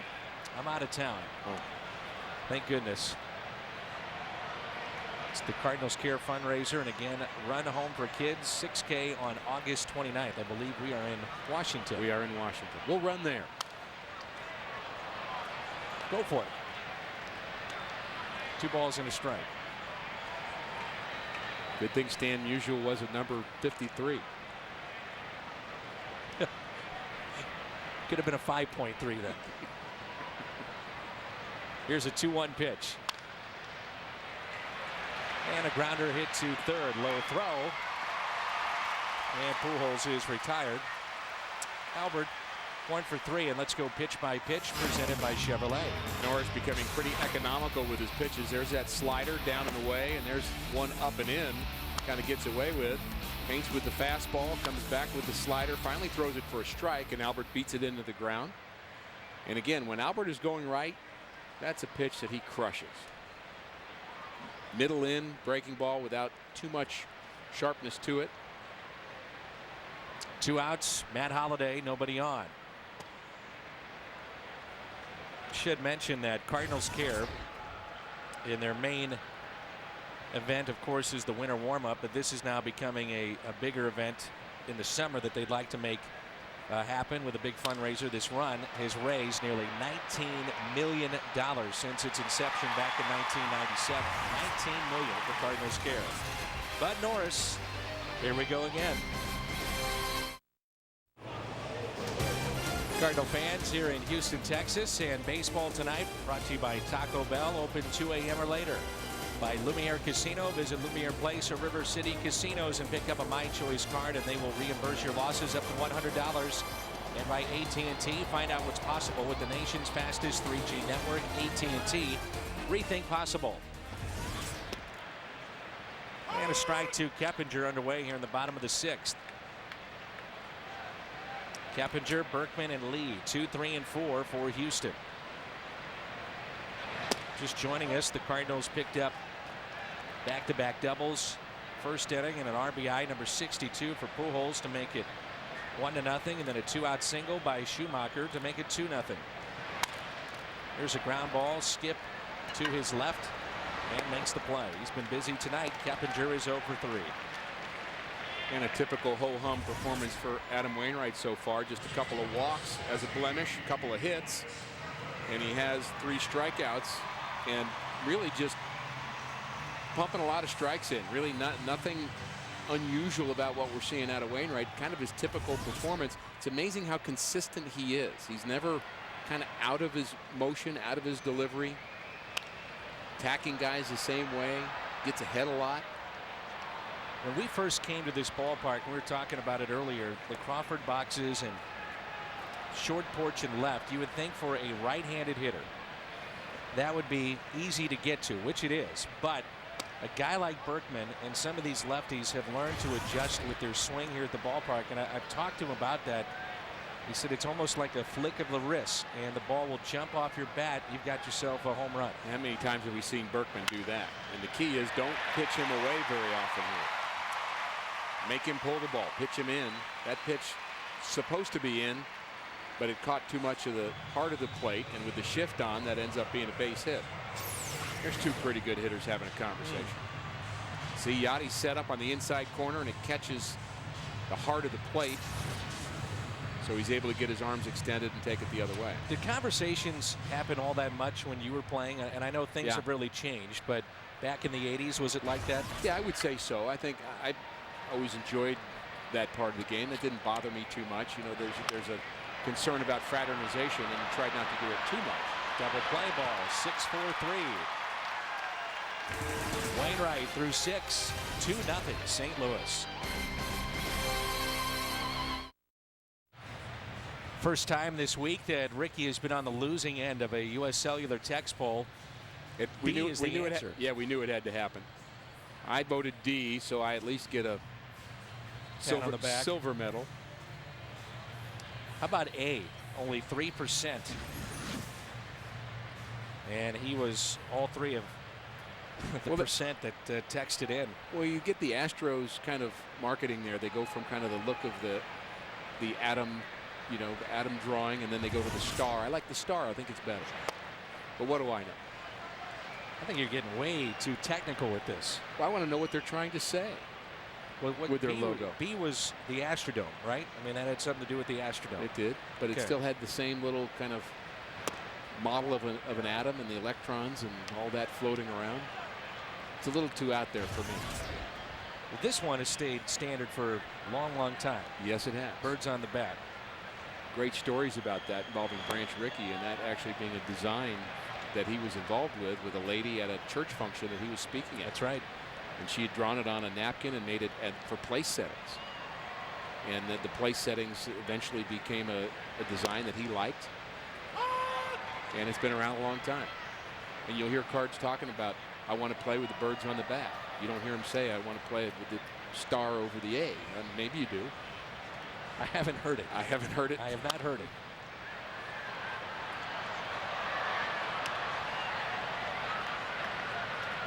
I also understand that we are very close to NASA, just south of here. Right. And I understand the ushers used to wear spacesuits here at the ballpark, actually at the Astrodome. I know a couple of broadcasters that have played dress up. Never been an astronaut. Good hitting here by John Jay. What was the silver outfit that you wore the one night? That was Rick to the Future. And then you were Shakespeare another night. Yeah, the Rick to the Future is actually my favorite one. There were some funny things in that. And you've been the good doctor, right? Been the good doctor. There's also going to be a Professor Horton down the road, and again, deep tees here. Be on the lookout for Abner Doubleday. Start the runner so they'll avoid the double play, and John Jay is at second base in scoring position. Cardinals trying to manufacture a run here by sending the runner John Jay. Tyler Green's job there is very simple. Hit the ball on the ground somewhere. Give yourself up if you have to. Does your wife ever watch a post-game show and say, really? I mean, what was going through your mind when you decided to do this, Sunshine? I hear that. She doesn't call me Sunshine, but I do hear that from both my wife and my daughter. This is slowly hit to the left side. And Jay, no place to go. He'll stay at second base. Just taking one for the team, Dan. I understand. Wainwright will be the hitter with 2 down. Adam tonight is flied out to center and also struck out. Very frustrating for Yadier Molina. He has not been the kind of RBI producer that we've seen out of him his entire career. He's been a guy that with 2 outs, you could just count on him to hit a flare the other way, to drive the ball. I mean, he was just incredible at driving in runs. A lot of 2-out hits. We just haven't seen it this year.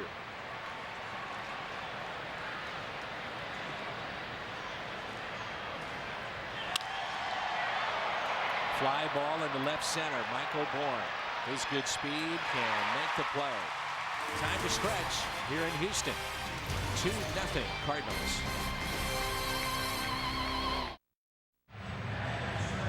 Well, unfortunately for Terry Barnes, our merchandise winner tonight, unfortunately for Terry, in the 7th, the Cardinals did not hit a home run.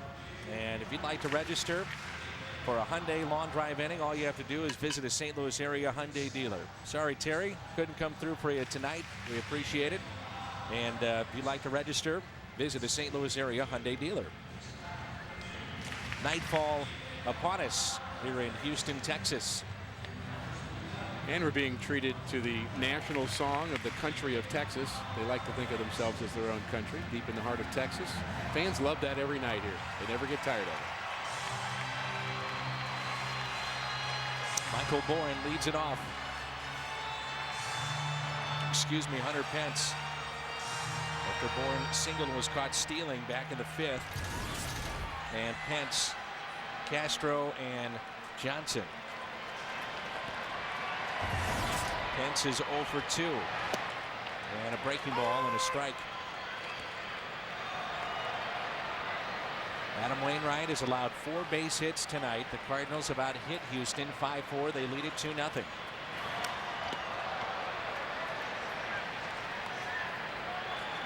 Very economical as Wainwright is at 83 pitches. We've seen it in the past, Ricky, no doubt.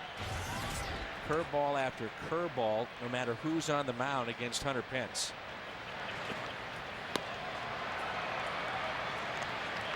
He was very vulnerable to the curveball, and they tried to talk to him about shortening his stroke. He did start choking up on the bat a bit and shortening it a bit. He can still hit the hanging curveball. We've seen him do that against the Cardinals at home. But he's vulnerable to the nasty curveball, but who's not? 1-2 off the bag. Schumacher, no play. That hit Wainwright's glove, then hit the bag. And Hunter Pence is aboard. Now the tying run comes to the plate.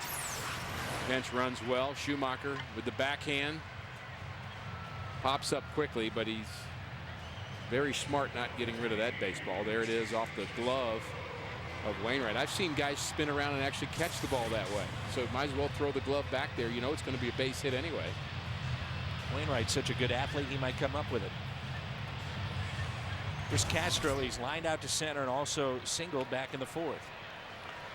Pence is 10 for 15 in stealing bases. Wonder if the Astros might be a little shy, though, after Michael Bourne being thrown out in the fifth. You know, you go back to that play. Bourne got a great jump, and it looked like Molina had no chance. Not only does he get it there on time, but then on the other end, the tag by Schumacher. It was a great tag by Schumacher. He went right to Bourne. Bang, bang play. We think the umpire got it right. On the outside corner, 1 ball, 1 strike. So now 5 hits aside and a 2-run lead. Most wins in the National League, San Diego coming into play tonight along with Atlanta. Padres are for real. They're not going away. Good pitching. The 1-1. On the outside corner, 1-2. Wainwright, last inning, was able to get the double play off the bat of Carlos Lee. And tonight, Houston is stranded 4.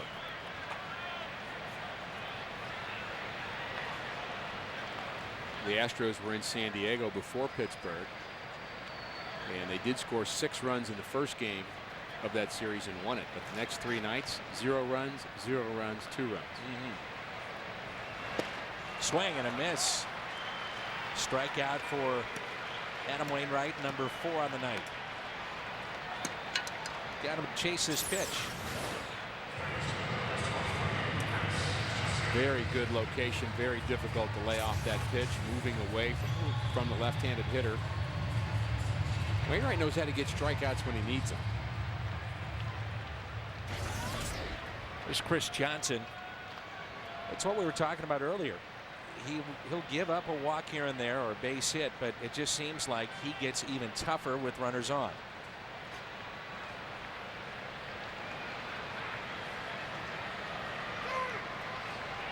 Time is called. Well, he bears down and finds another level. And that's what you want your pitcher to be able to do. It's an art. We talk about that all the time. Pitching is an art.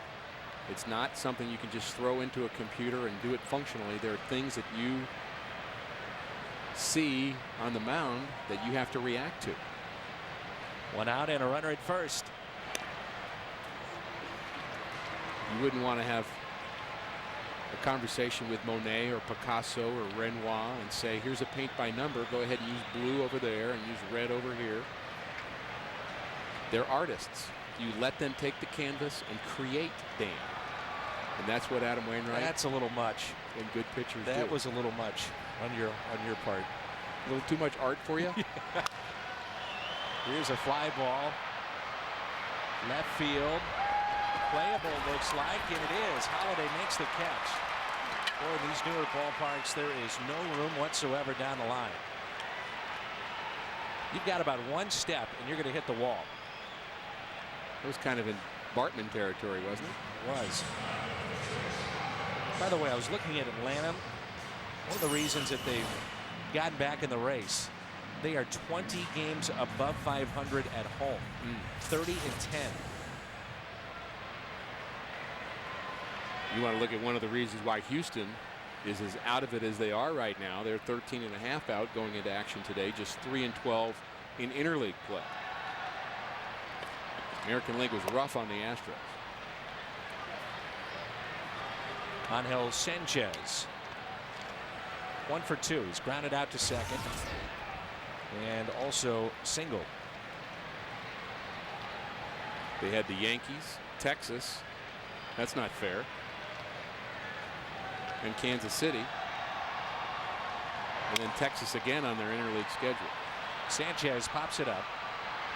And the catch is made by Skip Schumacher. Wainwright through 7, and it's 2-0. Pitchers duel here tonight with Bud Norris and Adam Wainwright. 2-0 Redbirds on top. After a shaky start for Bud Norris, he's found it.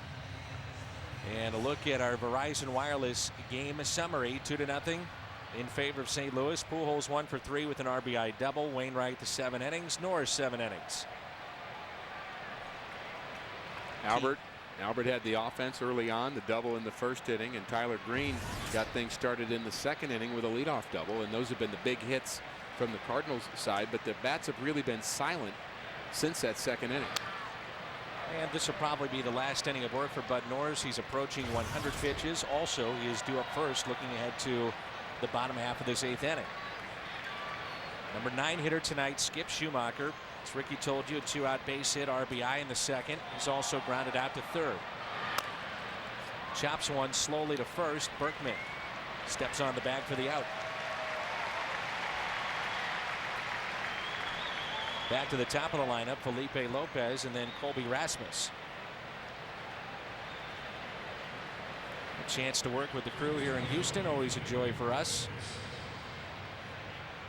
Talking with John Mozeliak, who is on this trip before the game, Ricky, and you know, one of the things that we were talking about, and we addressed this early on, is this the team that you're going to see? Is this who the Cardinals are? And he said there's no question we need to have certain guys play better, but getting healthy will help too. I mean, you get a Ryan Ludwig and a David Freese in the lineup, it looks a little different. I like one of his responses to us where he said that the first place you always have to look is from within. You have to find out whether the solution to what you need is already in your stable somewhere, either at the big league level or at the minor league level. Is the answer just letting guys get to the point where they're going to succeed, or using somebody who's not playing them more, or finding somebody in the minor leagues? Once you start making a trade, obviously you're going to be trading to try to get what you need, but people don't just give players up. You're going to have to give up something you don't want to give up to get something you need. Lopez goes the other way. Lee over and makes the catch. By the way, if you're wondering who is in the box with John Mozeliak, who is pictured on the right, that's John Abamondi there on the left, who is the assistant GM. He's quite a story himself. Oh, he's a great expert at the numbers too. In fact, he can't get away from his computer. There's John. You hardly see John without a laptop open and some numbers going through his head, and that's part of the way baseball is analyzed and the way general managers make decisions and evaluate talent. A fighter pilot, by the way. Here comes another double for Colby Rasmus in there safely. Well, this is where it gets interesting if you're Brad Mills.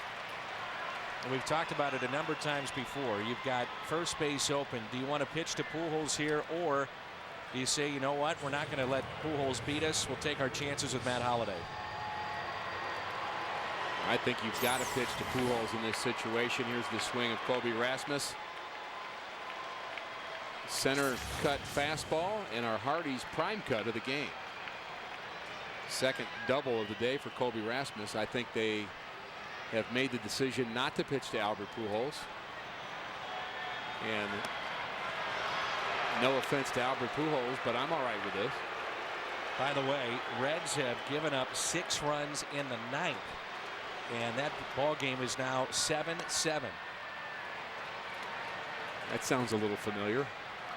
Oh.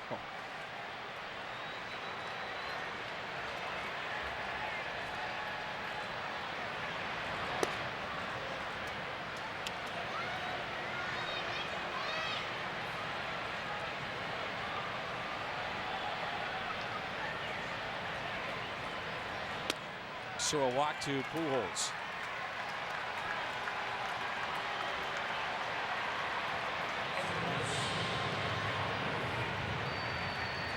So they'll deal with Matt Holliday. Will he make him pay? Double by Colby Rasmus. Intentional walk to Pujols. And here is Holliday.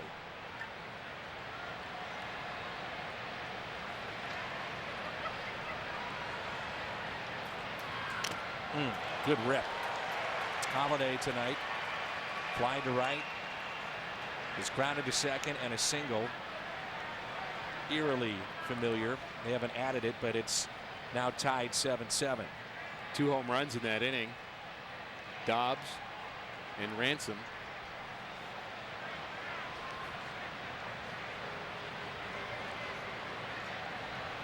0-1 pitch. It is funny how baseball, over 162 games, it evens out. And they've had so many comeback wins, talking about the Reds, and wins in their final at bat. Turnaround is fair play. Well, it's tougher to do it when you're in a place like Philadelphia. Another hitter's ballpark. Cordero gave it up in the 9th inning. They've talked about it. Norris may be facing his final batter here, but you know, they've had issues at times with middle relief. Now Arthur Rhodes has had an unbelievable season for Cincinnati, and he made the All-Star team. Good for him. Yeah, at the age of 40, I believe. Pitch count now up to 112, but to finish the thought, just Cordero has had some issues along the way this year too. Well, he's been a premier closer, and he's had a lot of opportunity to close games because the team's been so good. And one of the things about a closer having a good year, the team's got to be good. Absolutely. You have to have your chances. 2-1 pitch here to Holliday. Holliday rips it out to deep left. He made him pay. Long home run. Matt Holliday, 5-0 St. Louis.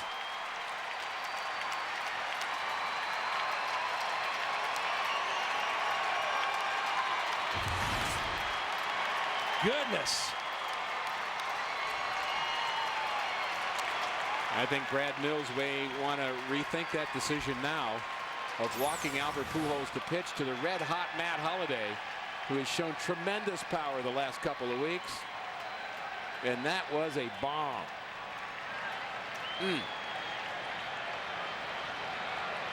This is why they brought him here.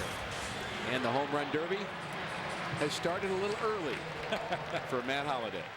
5-0, and that's it for Bud Norris. They decide to pitch to Holliday, stay with Bud Norris. This gets out in a split second. Bam! 5-0 St. Louis. Cardinals baseball on Fox Sports Midwest is brought to you by Bud Light Lime, the drinkability of Bud Light with the refreshing taste of lime, and by Bank of America. Cardinals banking only at Bank of America. Matt Holliday crushed that pitch, and he now has 15 home runs. This is our Chevy call to the bullpen. Well, exciting to get Bud Norris out of this game. That's my favorite part of Tim Burdock being in the game. That left-hander's had a couple of opportunities at the big league level.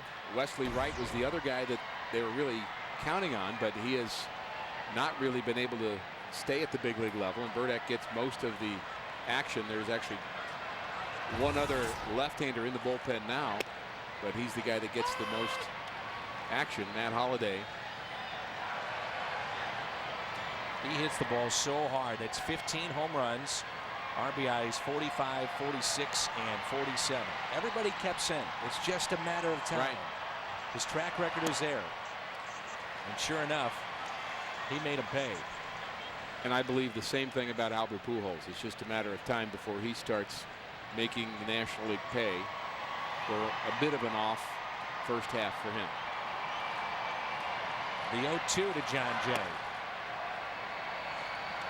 Well, Brad Mills tried to stick with his starter to get through 8 innings. Did not pay off. And same thing can be said for Dusty Baker. He left Mike Leake in there to start the 9th inning in their game against the Phils. Didn't pull him until after he'd given up a double, 2 singles, and then a 3-run homer to Dobbs. Interesting to see Brad Mills shaking his head there, thinking about the decision perhaps that he made. And, you know, that's a lonely play. When you're the manager, you know, that's where the buck stops. Harry Truman said that, didn't he? If Harry Truman was a manager. You're the bright one up here.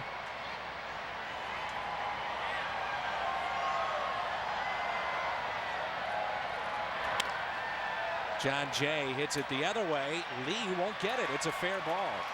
And look at John Jay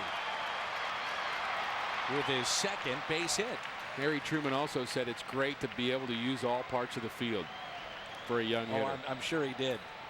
Prove me wrong. Prove me right. I'm sure he said that. Absolutely. Well, the reason that you might question going with Bud Norris as long as he has here tonight, Ricky. And I'm sure Brad Mills is trying to give him confidence and, you know, get him through the 8 innings and have something to build on. But on the other side, in his previous starts, he's gone 5 innings,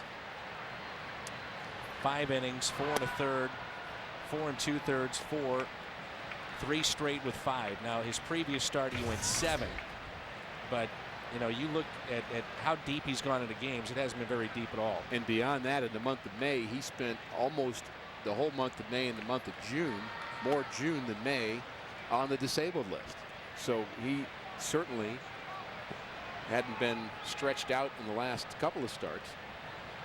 There's a guy that knows how to stretch it out and go for complete games. Will he get another one here? And if he doesn't, who will close this one out for the Cardinals? 5-run lead. Not a safe situation. Pitch count has been economical. I believe he's still under 90. Wouldn't be a bad thing for the bullpen to get a complete night off, not even have to warm up. Just talk about whatever it is they're talking about down the bullpen.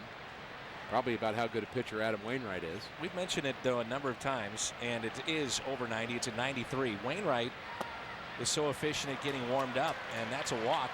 That also plays into the equation of what Tony La Russa does with Wainwright as opposed to other pitchers. He warms up quickly and efficiently. Not many pitches thrown down there in the bullpen before a game. Part of his time spent in the bullpen was learning how to do that quickly, and most starters will throw 50 to 60 pitches to warm up. Wainwright throws more like 25 or 30.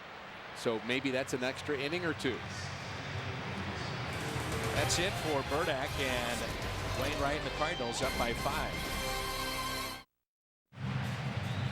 This copyrighted telecast is presented by authority of the Cardinals and may not be reproduced or retransmitted in any form, and the accounts and descriptions of this game may not be disseminated without the express written consent of the St. Louis Cardinals.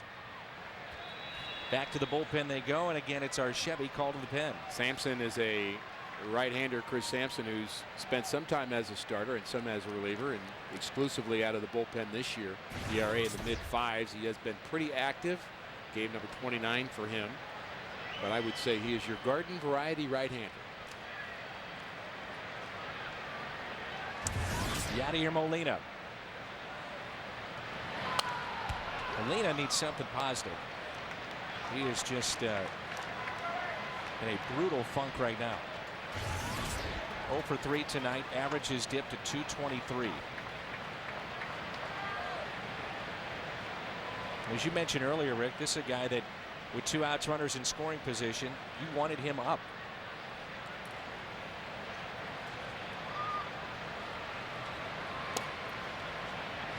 It seems as if his bat's a little slow. Doesn't really attack the baseball. A little defensive in his at-bats. And he's not the Yadier Molina we've seen in the past. 263 with runners in scoring position. It's actually a little higher than I thought it would be.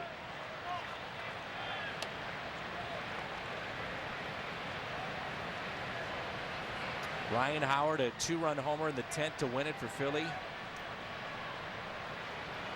Ibanez led off with a double, then Rhodes was in pitching, and Howard wins it for the Phils.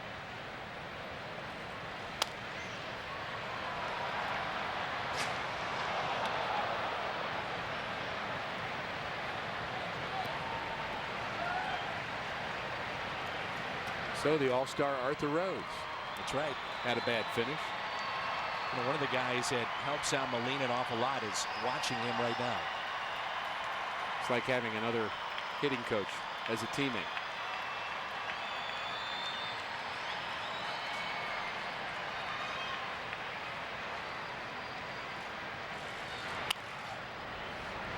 And that's pulled foul. You know, Dan, it hasn't been that long in baseball, and I would say probably 15 years, where guys have their own rooms on the road. And for years and years, you would have a roommate, and that was part of your little extra coach, you might say, even if you were 2 pitchers rooming together or rooming with a player, that you guys were kind of, I don't know, an extra accountability guy, somebody else who kind of pat you on the back when you needed it, or watch you and evaluate you as kind of a pseudo coach.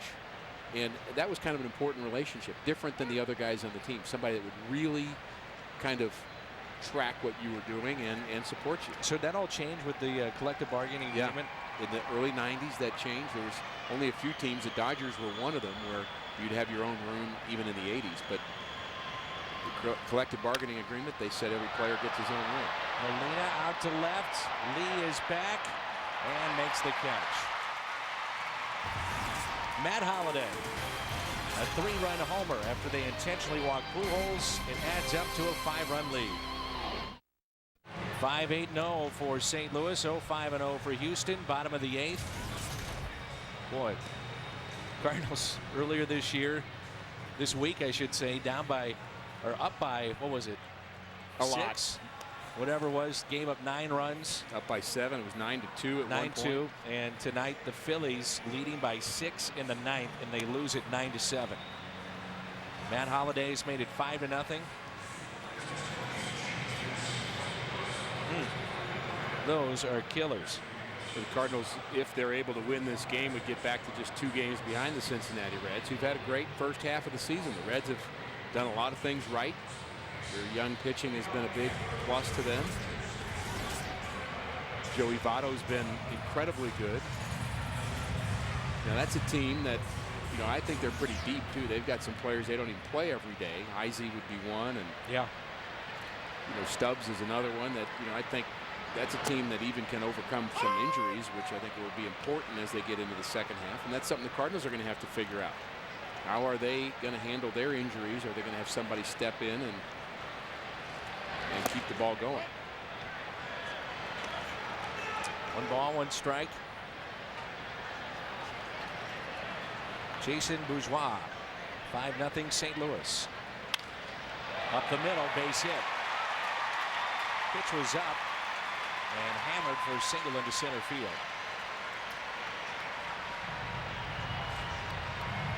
Here is our rapid rewind of Albert Pujols, fueled by Wheaties. Here's the double off the bat of Albert Pujols. The first big hit of this game, driving in the first Cardinals run. Albert finds ways to contribute with the glove and with the bat. I think it's important for the psyche of this team for Albert to still be in the middle of what happens in a positive way, because when push comes to shove, Cardinals are going to need him. They're going to need him to have a great season. In the air, out to center. Going back, making the catch is John Jay, who moved from right field to center. Cardinals with some changes here in this inning. Brendan Ryan at short. Tyler Green is at second. And Schumacher has moved from second to right field.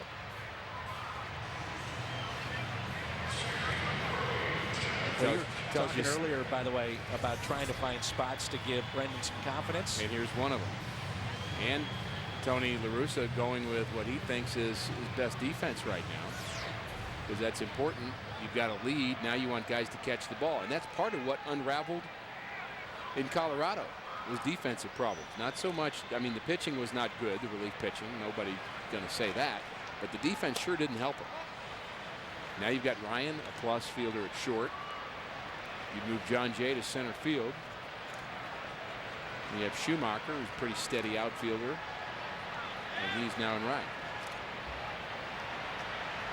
Wainwright would love another double play. Cardinals have turned one tonight. That was off the bat of Carlos Lee. 6-4-3 back in the 6th inning. And a look at his activity by inning. I think Tony is making a statement with what he is doing right now defensively to his club, that I'm going to play the guys that can catch the ball. In the air again, out to left. Holliday makes a catch. We were, talking about how a bullpen is handled. And of course, you played for the great Whitey Herzog, who's headed to the Hall of Fame. And I was talking the other night how the players really appreciate the bullpen guys, how Tony is able, for the most part, to keep them sharp. Dusty Baker has now given Arthur Rhodes, who lost the game tonight, 40 appearances. He's on pace for about 75. And Ricky, he's 40 years old, and he hasn't appeared in as many as 70 games since 2001. Back then, he was 31. You have to be very careful on how you ride guys and continue to throw them out there. Well, and that may be what happened today. And it also may be that with their closer, Cordero, giving it up in the 9th inning, he might not have had much choice. You pitch in Philadelphia, you need your lefties to do something. It's why I always think you need. It's not a bad thing to have 3 left-handers in your bullpen. If you're going to have 13 pitchers, you will have the tendency to use your left-handers too much, because you'll see a guy come up, Ryan Howard, you don't want him to face a right-hander late in the game, so you burn both your left-handers against him in the 7th and the 9th, and then you do it again the next day and the next day. And if you have 3 left-handers, which the Cardinals now have with Evan McClain out of the bullpen, I think that's a value. Make one of them a long guy, let him throw 3 or 4 innings, so you don't have to bring in Reyes every time you think about a left-handed matchup in the 6th inning and 7th inning. And that's a walk to Berkman. Looked like a pretty good pitch.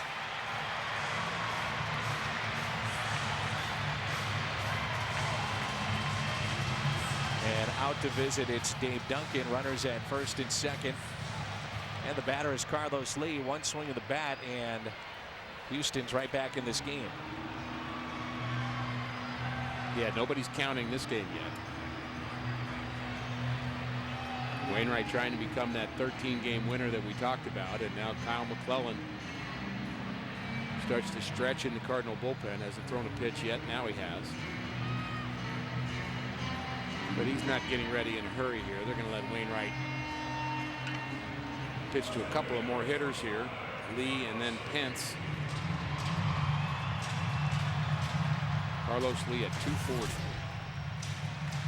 Remember when we saw them earlier in St. Louis, he was hitting about $150.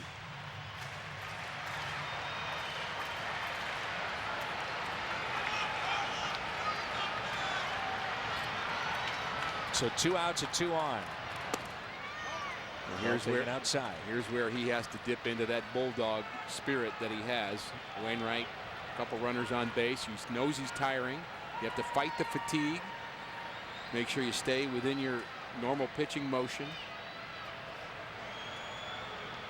Runners at first and second for Carlos Lee. Fastball. They challenged him. Lee thought it was low, and it's 1 ball, 1 strike.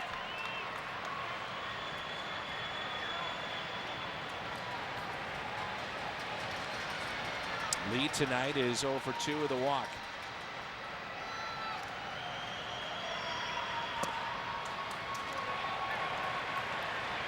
Looked like the same location to me. Same pitch. And that's what Wainwright's thinking. That's what Carlos Lee is thinking. That's what Yadier Molina is thinking. And you and I did.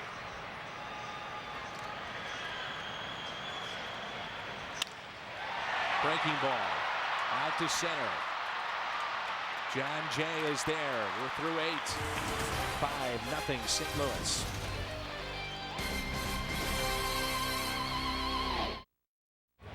We're back in Houston. Cardinals leading 5-0 over the Astros going to the 9th. Immediately after the game, stick around. It's Cardinals Live. Jim Hayes, Jack Clark back in the studio in St. Louis. They'll be talking about the Cardinals' approach against Bud Norris tonight. Also discussing certainly Waino, who was certainly bueno again tonight. And don't forget that we'll be handing out the Hungo Award. I guess that'll be up to Ricky, perhaps. I don't know, Dan. I suppose so. We'll see after the game. I suppose so, but Rick, any thoughts? I think my thought is to honor our great friend Al Raboski and text him and find out what he thinks. It's his award. It's his bobblehead. I know I've done some damage to them in the past, and I just want to stay on Al's good side. So Stabanoa leads it off here in the 9th inning.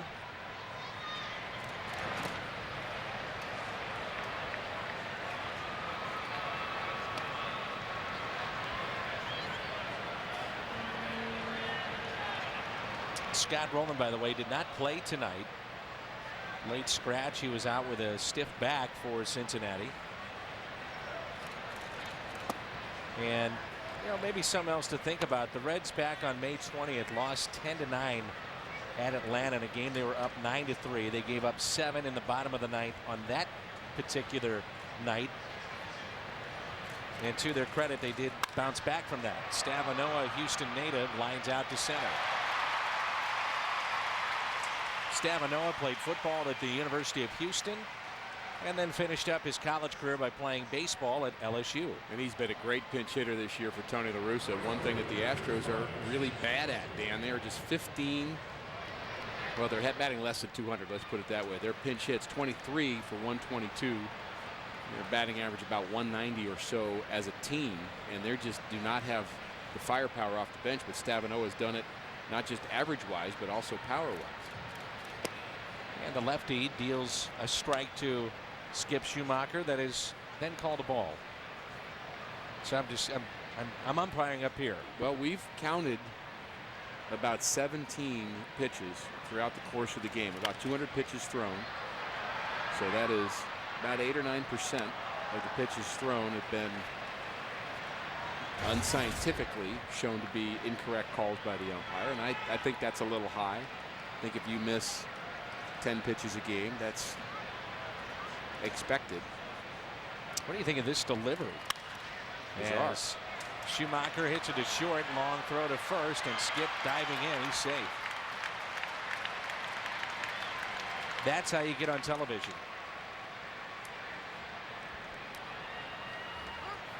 Home Depot doing more on defense, and Matt Holliday was a home run tonight, and also a play in foul territory, and the concentration to make the catch.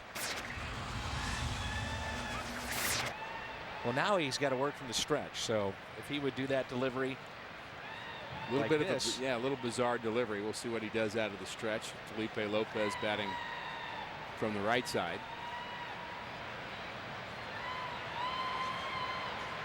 what a night for Adam Wainwright. 5-0 St. Louis, and Felipe lines it into right field, and that gets by Hunter Pence. To the wall it goes.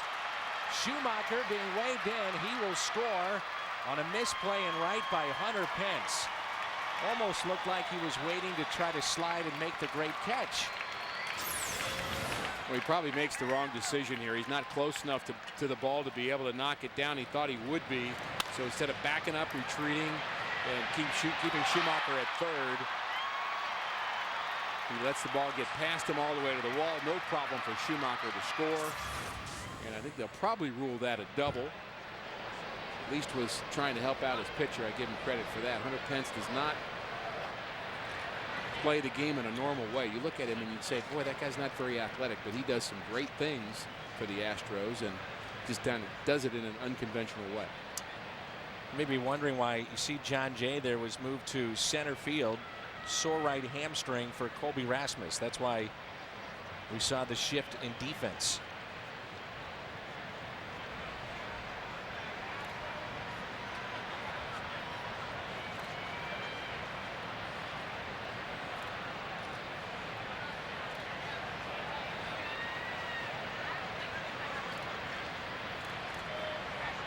So sunglasses, night game, indoors.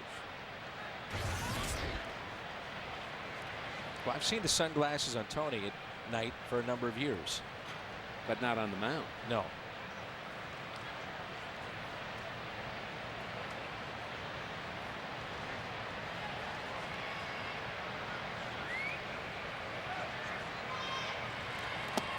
I'm surprised they let this left-hander get away with stopping twice. He does it out of his normal delivery, but when he goes out of the stretch, he kind of stops with his right foot for a half second, then picks it up again, and then stops again. And in my mind, that's very close to being a balk. He stopped, now he picks it up again and stops. Brendan Ryan skies one into center.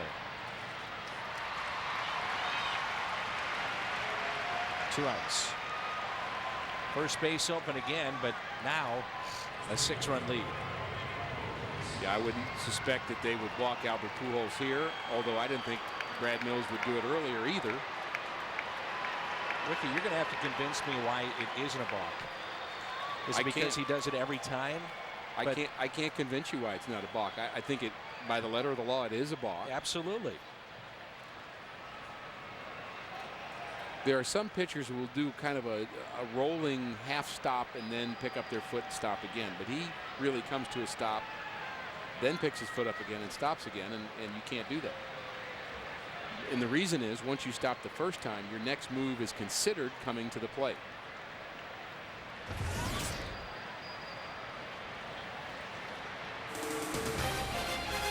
Albert Pujols coming up and a chance to do some more damage when we come back. Casey Daigle is into the ball game and used to pitch with Arizona. His wife, by the way, is Jenny Finch, the Olympian, the softball player. Many have seen, I'm sure, before. A pitcher. Yeah. So he may be the second best pitcher in his family.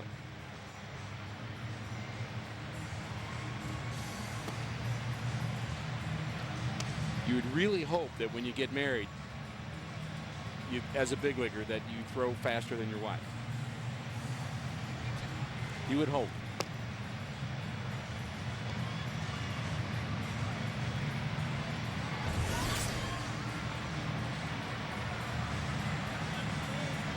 Aubrey Helling, the daughter of Mike Helling, our producer, is officially engaged tonight. Congratulations. Wonderful.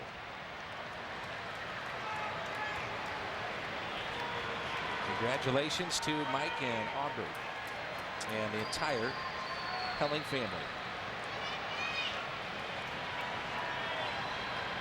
Mike just realized he'll be working 5 more years to pay for that wedding. Daigle, by the way, with his wife Jenny, both pitchers, have a son, and they named their son Ace. Appropriate. Appropriate.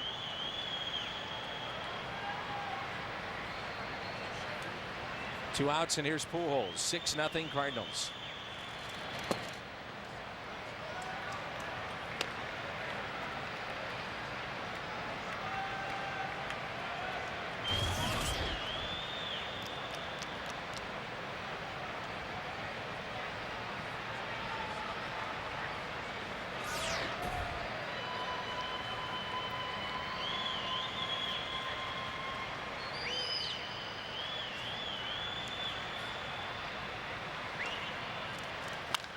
Little chopper that's pulled foul.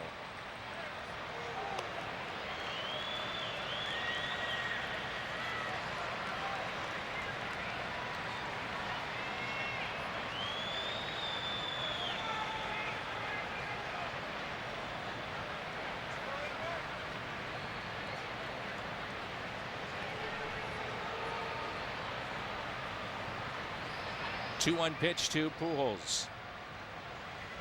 On its way. Albert unloads. Deep center. Gone. Long home run over the 404 mark in left center field.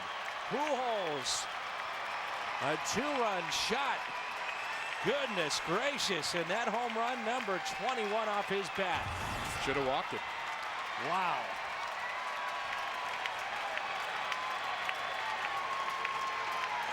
Isn't that great to see Albert hitting the long ball the same day that Matt Holliday does? This is the Cardinal team that we've been looking for. Power in the middle of the lineup, good pitching, solid defense. And the fans that stayed around here at Minute Maid got a thrill there. That was a long one, Dan.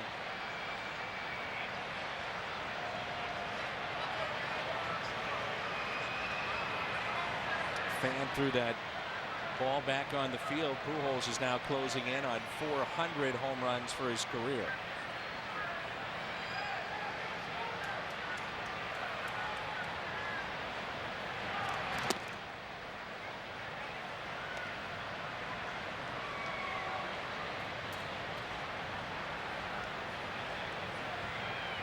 Two outs and nobody on for Matt Holliday. Big blast in this game, a 3-run shot. One of the great things about the game of baseball is how you have an opportunity for redemption every single night. not only individually but collectively. The Cardinals certainly wanted to redeem themselves after a poor showing in Colorado. Have done it so far, and I say so far, here tonight. Another look at the Pujols blast as we head to break. This makes it 8-0. His sweet swing. Well over 400 feet.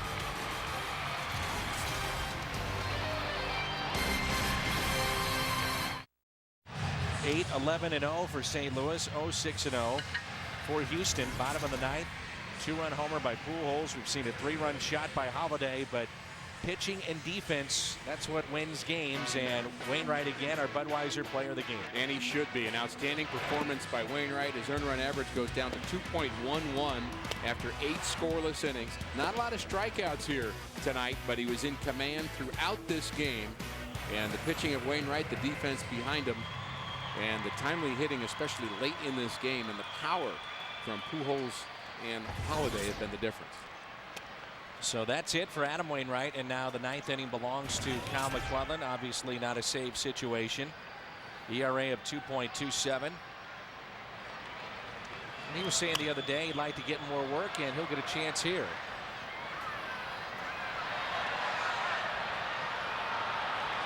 One ball, one strike.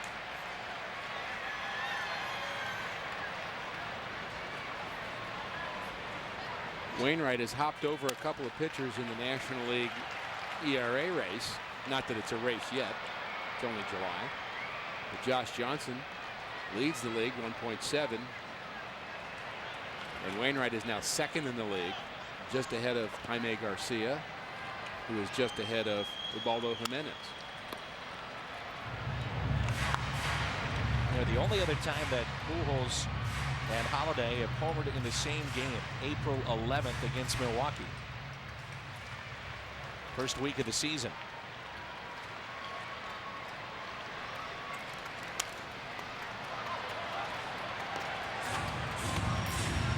Holiday a 3-run homer.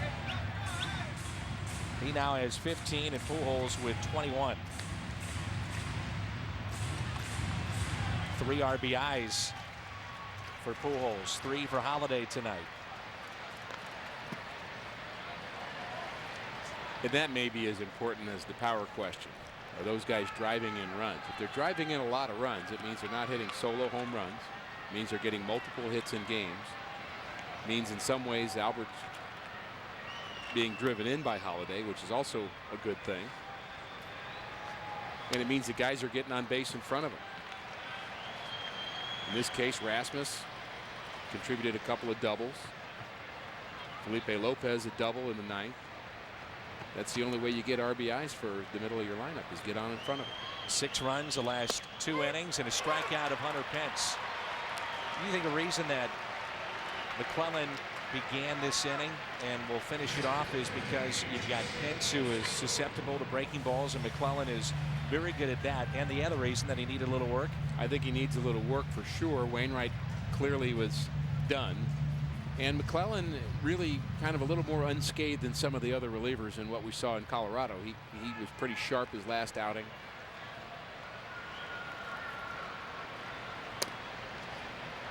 And I'm comfortable with him finishing out games. McClellan, in some people's mind, could be a closer.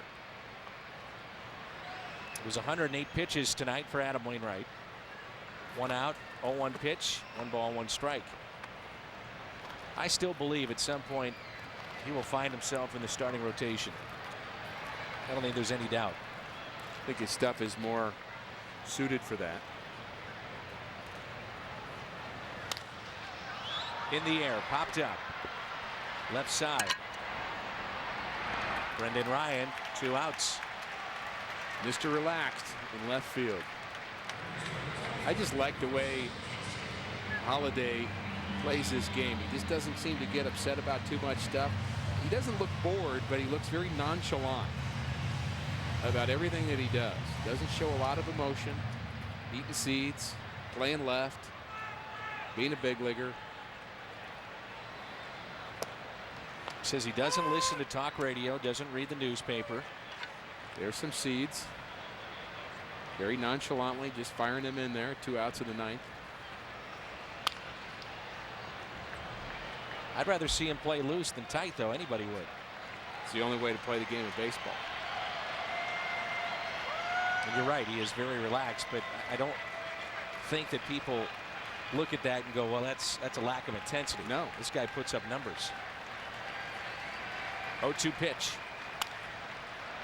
The fly ball out to left. Who wants it? John Jay's got it. Cardinals win it 8-0 as they take game 1. The big bats were out tonight, especially late. Holiday, 3-run homer. Pujols, a 2-run shot, 3 RBIs. 11 hits and an 8-0 win.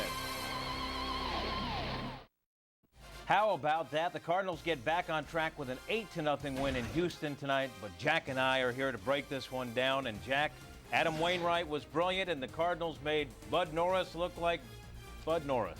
Well, Adam Wainwright was fantastic tonight, and they needed that from the big fella, you know. And then the hitters had a good approach early against Bud Norris, and got some runs on the board finally against them. Until later, then Matt Holliday and Albert started knocking down bricks, and Albert's ball still going.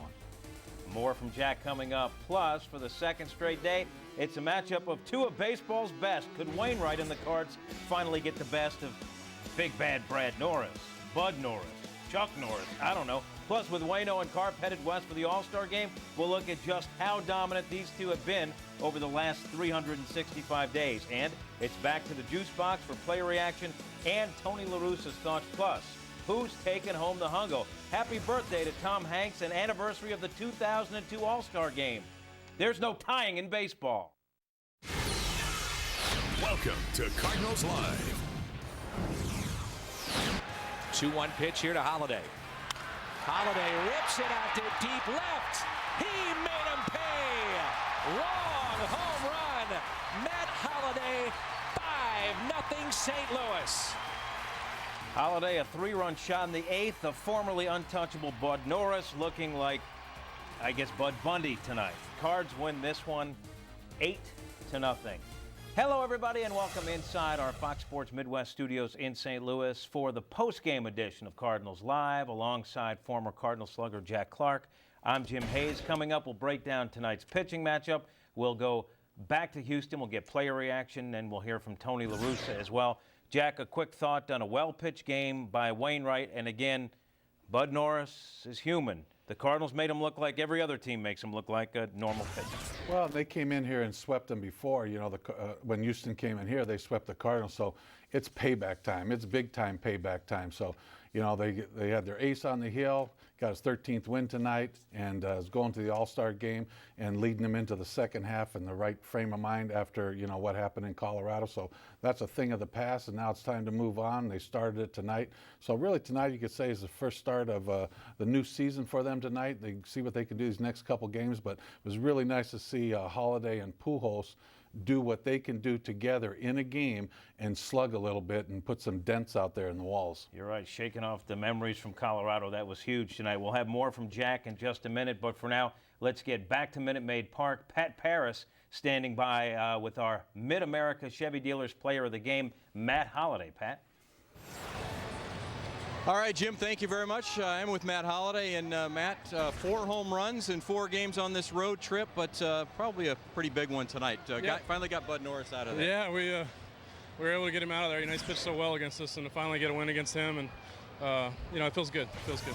Then Albert comes up with a home run in the 9th, back-to-back homer. You guys hitting homers in the same game, first time since early April. It's just been something lacking, but now all of a sudden you guys starting to click together. Really? Yeah, I didn't know that, but yeah, hopefully we can do that a lot more often. It's usually if both of us are hitting home runs, we're probably winning. So it's hopefully we can keep that going. You put on a little show in batting practice a couple times in Denver, put on a little show this afternoon here in Houston. Fans were loving it. I guess you're tuning yourself up for the All-Star game. That's what I do all the time, though. I don't have to change anything. I enjoy hitting the ball in batting practice, and you know, I try to hit the ball out to the center of the field, and every now and then I catch one, and it goes pretty far. But you know, I'm just having fun.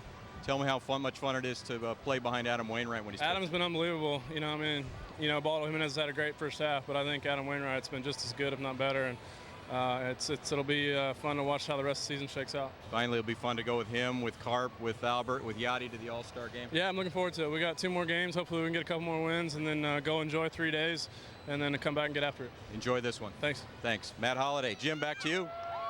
Thanks a lot, Pat. From the field to the booth in Houston, Dan McLaughlin and Ricky Horton rejoin us now to put a wrap on this one. Guys, take it away. All right, guys, thanks. Second time this year that Pujols and Holiday have both homered in the same game. Adds up, Ricky, to an 8-0 win. Exciting offense from the Cardinals, and that's what we've been looking for all season long, to have production from both of these guys. And you know what? Both their home runs were long ones. Matt Holliday, when he hits them hard and he hits them long. Albert Pujols gets a hanging slider. He, too, delivers a late home run in this game with runners aboard. And excited to see both of those guys, Dan, contribute in a big way. How about Wainwright's performance tonight? Wainwright was fantastic here tonight, and he's also been great all year long. His last outing, just as good as he was here tonight. Just exciting to see him on the mound when the team really needs a victory, and Wainwright came through again tonight. Well, Al has the night off, but that doesn't mean that we can't award a hungo. That's coming up later in the show. Let's send it back to you. The Cardinals facing the great Bud Norris tonight. Adam Wainwright not ready to give him the Cy Young just yet. No offense to him, but let's not call him the great Bud Norris just yet.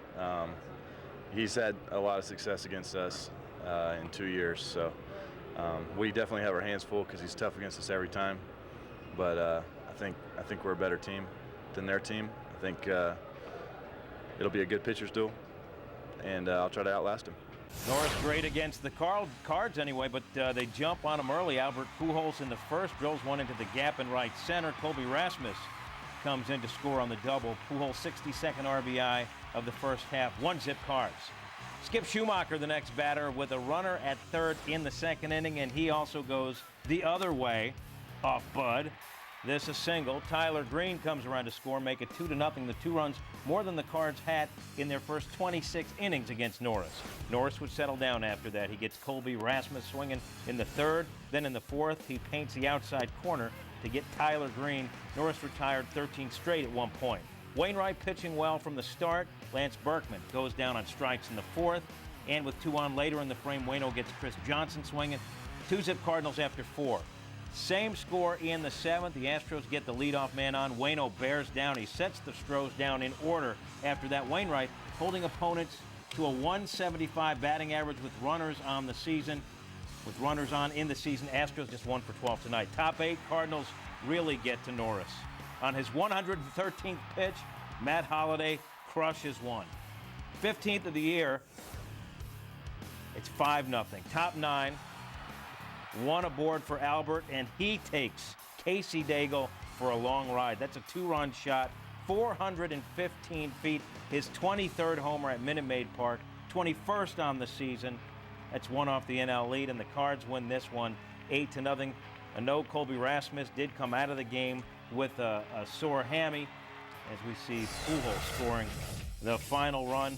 Wainwright, absolutely brilliant tonight. 8 innings, gave up just the 6 hits, no earned runs. And Bud Norris, his line, kind of average. 7 2/3, 7 hits, 5 earned runs as well. And Jack, your thoughts on what you saw, at least from the Cardinals' perspective, from Wainwright first? Well, from Wainwright was just was focused. I mean, he was focused. You could just tell when he got out there. He was ready to go. He knew what he wanted to do. He had his plan, and he was going at him. He didn't care. He's throwing all his pitches over for strikes, getting ahead early, didn't care, didn't think that they could hurt him. He made a comment earlier saying, you know, he thought that the Cardinals were better than the Astros. Well, he's a much better pitcher, too, than Bud Norris, and he's one of the best in the league, and he showed it tonight, and he gave them exactly what they need, stretched them out, and they were able to get McClellan in there for a little bit just to give him a little bit of work. So, you know, the big boys, when they get out there, they take care of business, but they also save everybody else, and it was great to see. And Bud Norris had been perfect, basically, against the Cardinals, 4-0, coming to this one an ERA of 0.35. But they got to him, and they did it by going the opposite way. Yeah, they had a better plan, a better approach. So, you know, I guess you know, we talk a lot about giving people credit. You got to give the hitting coach credit tonight. They had a better plan against them. They did some things you could tell right away with Albert and everybody. You know, Skip going the other way. You know, they had a plan, and you know, stick with it now next time you face him. That's the program, and unless Bud Norris changes, you know, it looks like this is the formula to go ahead and do some damage against him in the future.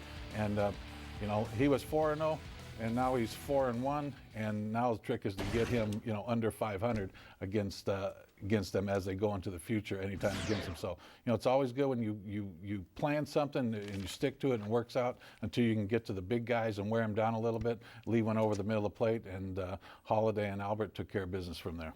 Well, Bud Norris gave up a couple of runs early. The Cardinals got to him late. Let's check out our Don Brown deal of the day. It's Matt Holliday taking care of Bud Norris in the 8th inning. A 4-pitch at bat, and Jack, kind of break it down for us. Well, you know, he's ready for that. First fastball was up and in, and all these balls were just off the plate. And he tried to challenge him again, and you know, look where that ball's hit. That's not a ball that he's usually been fouling off over the first base dugout. He's getting the barrel to the baseball now and driving it out of there. So, you know, it sounds, when those big guys hit it, it has a different sound, and they know it right away when they hit it also. So they go into their trot, and you know, you don't know where the ball's going. All you do is see it carry him off of there and bounce back on the field. So it had to have some torque when he hit it. We talked about Bud Norris looking like Bud Bundy tonight. First for Bud Norris against the Cardinals. 4 games, 4-0 record, 0.35 ERA. Cards hitting 200 against him, 25 strikeouts to 9 walks. Tonight, much different. Much different.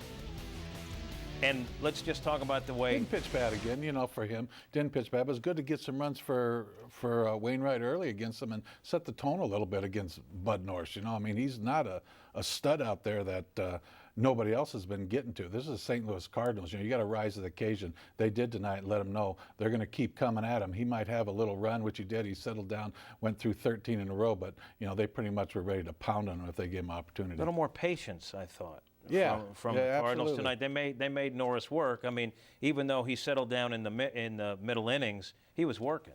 Well, yeah, and like I say, that plan then looked like it was a good plan. They put it to use. They stuck with it individually and collectively. They didn't get out of their scheme. They stayed with it and figured out that, hey, if you put a plan together and stick with it, it could work. You know, let's force it. It hasn't worked before. We made this guy look like Cy Young out there, and he's not. So, you know, they went ahead and took care of Joe Bag of Donuts tonight and finished him off. How about that? Talking about dominance, how about Adam Wainwright against the Houston Astros?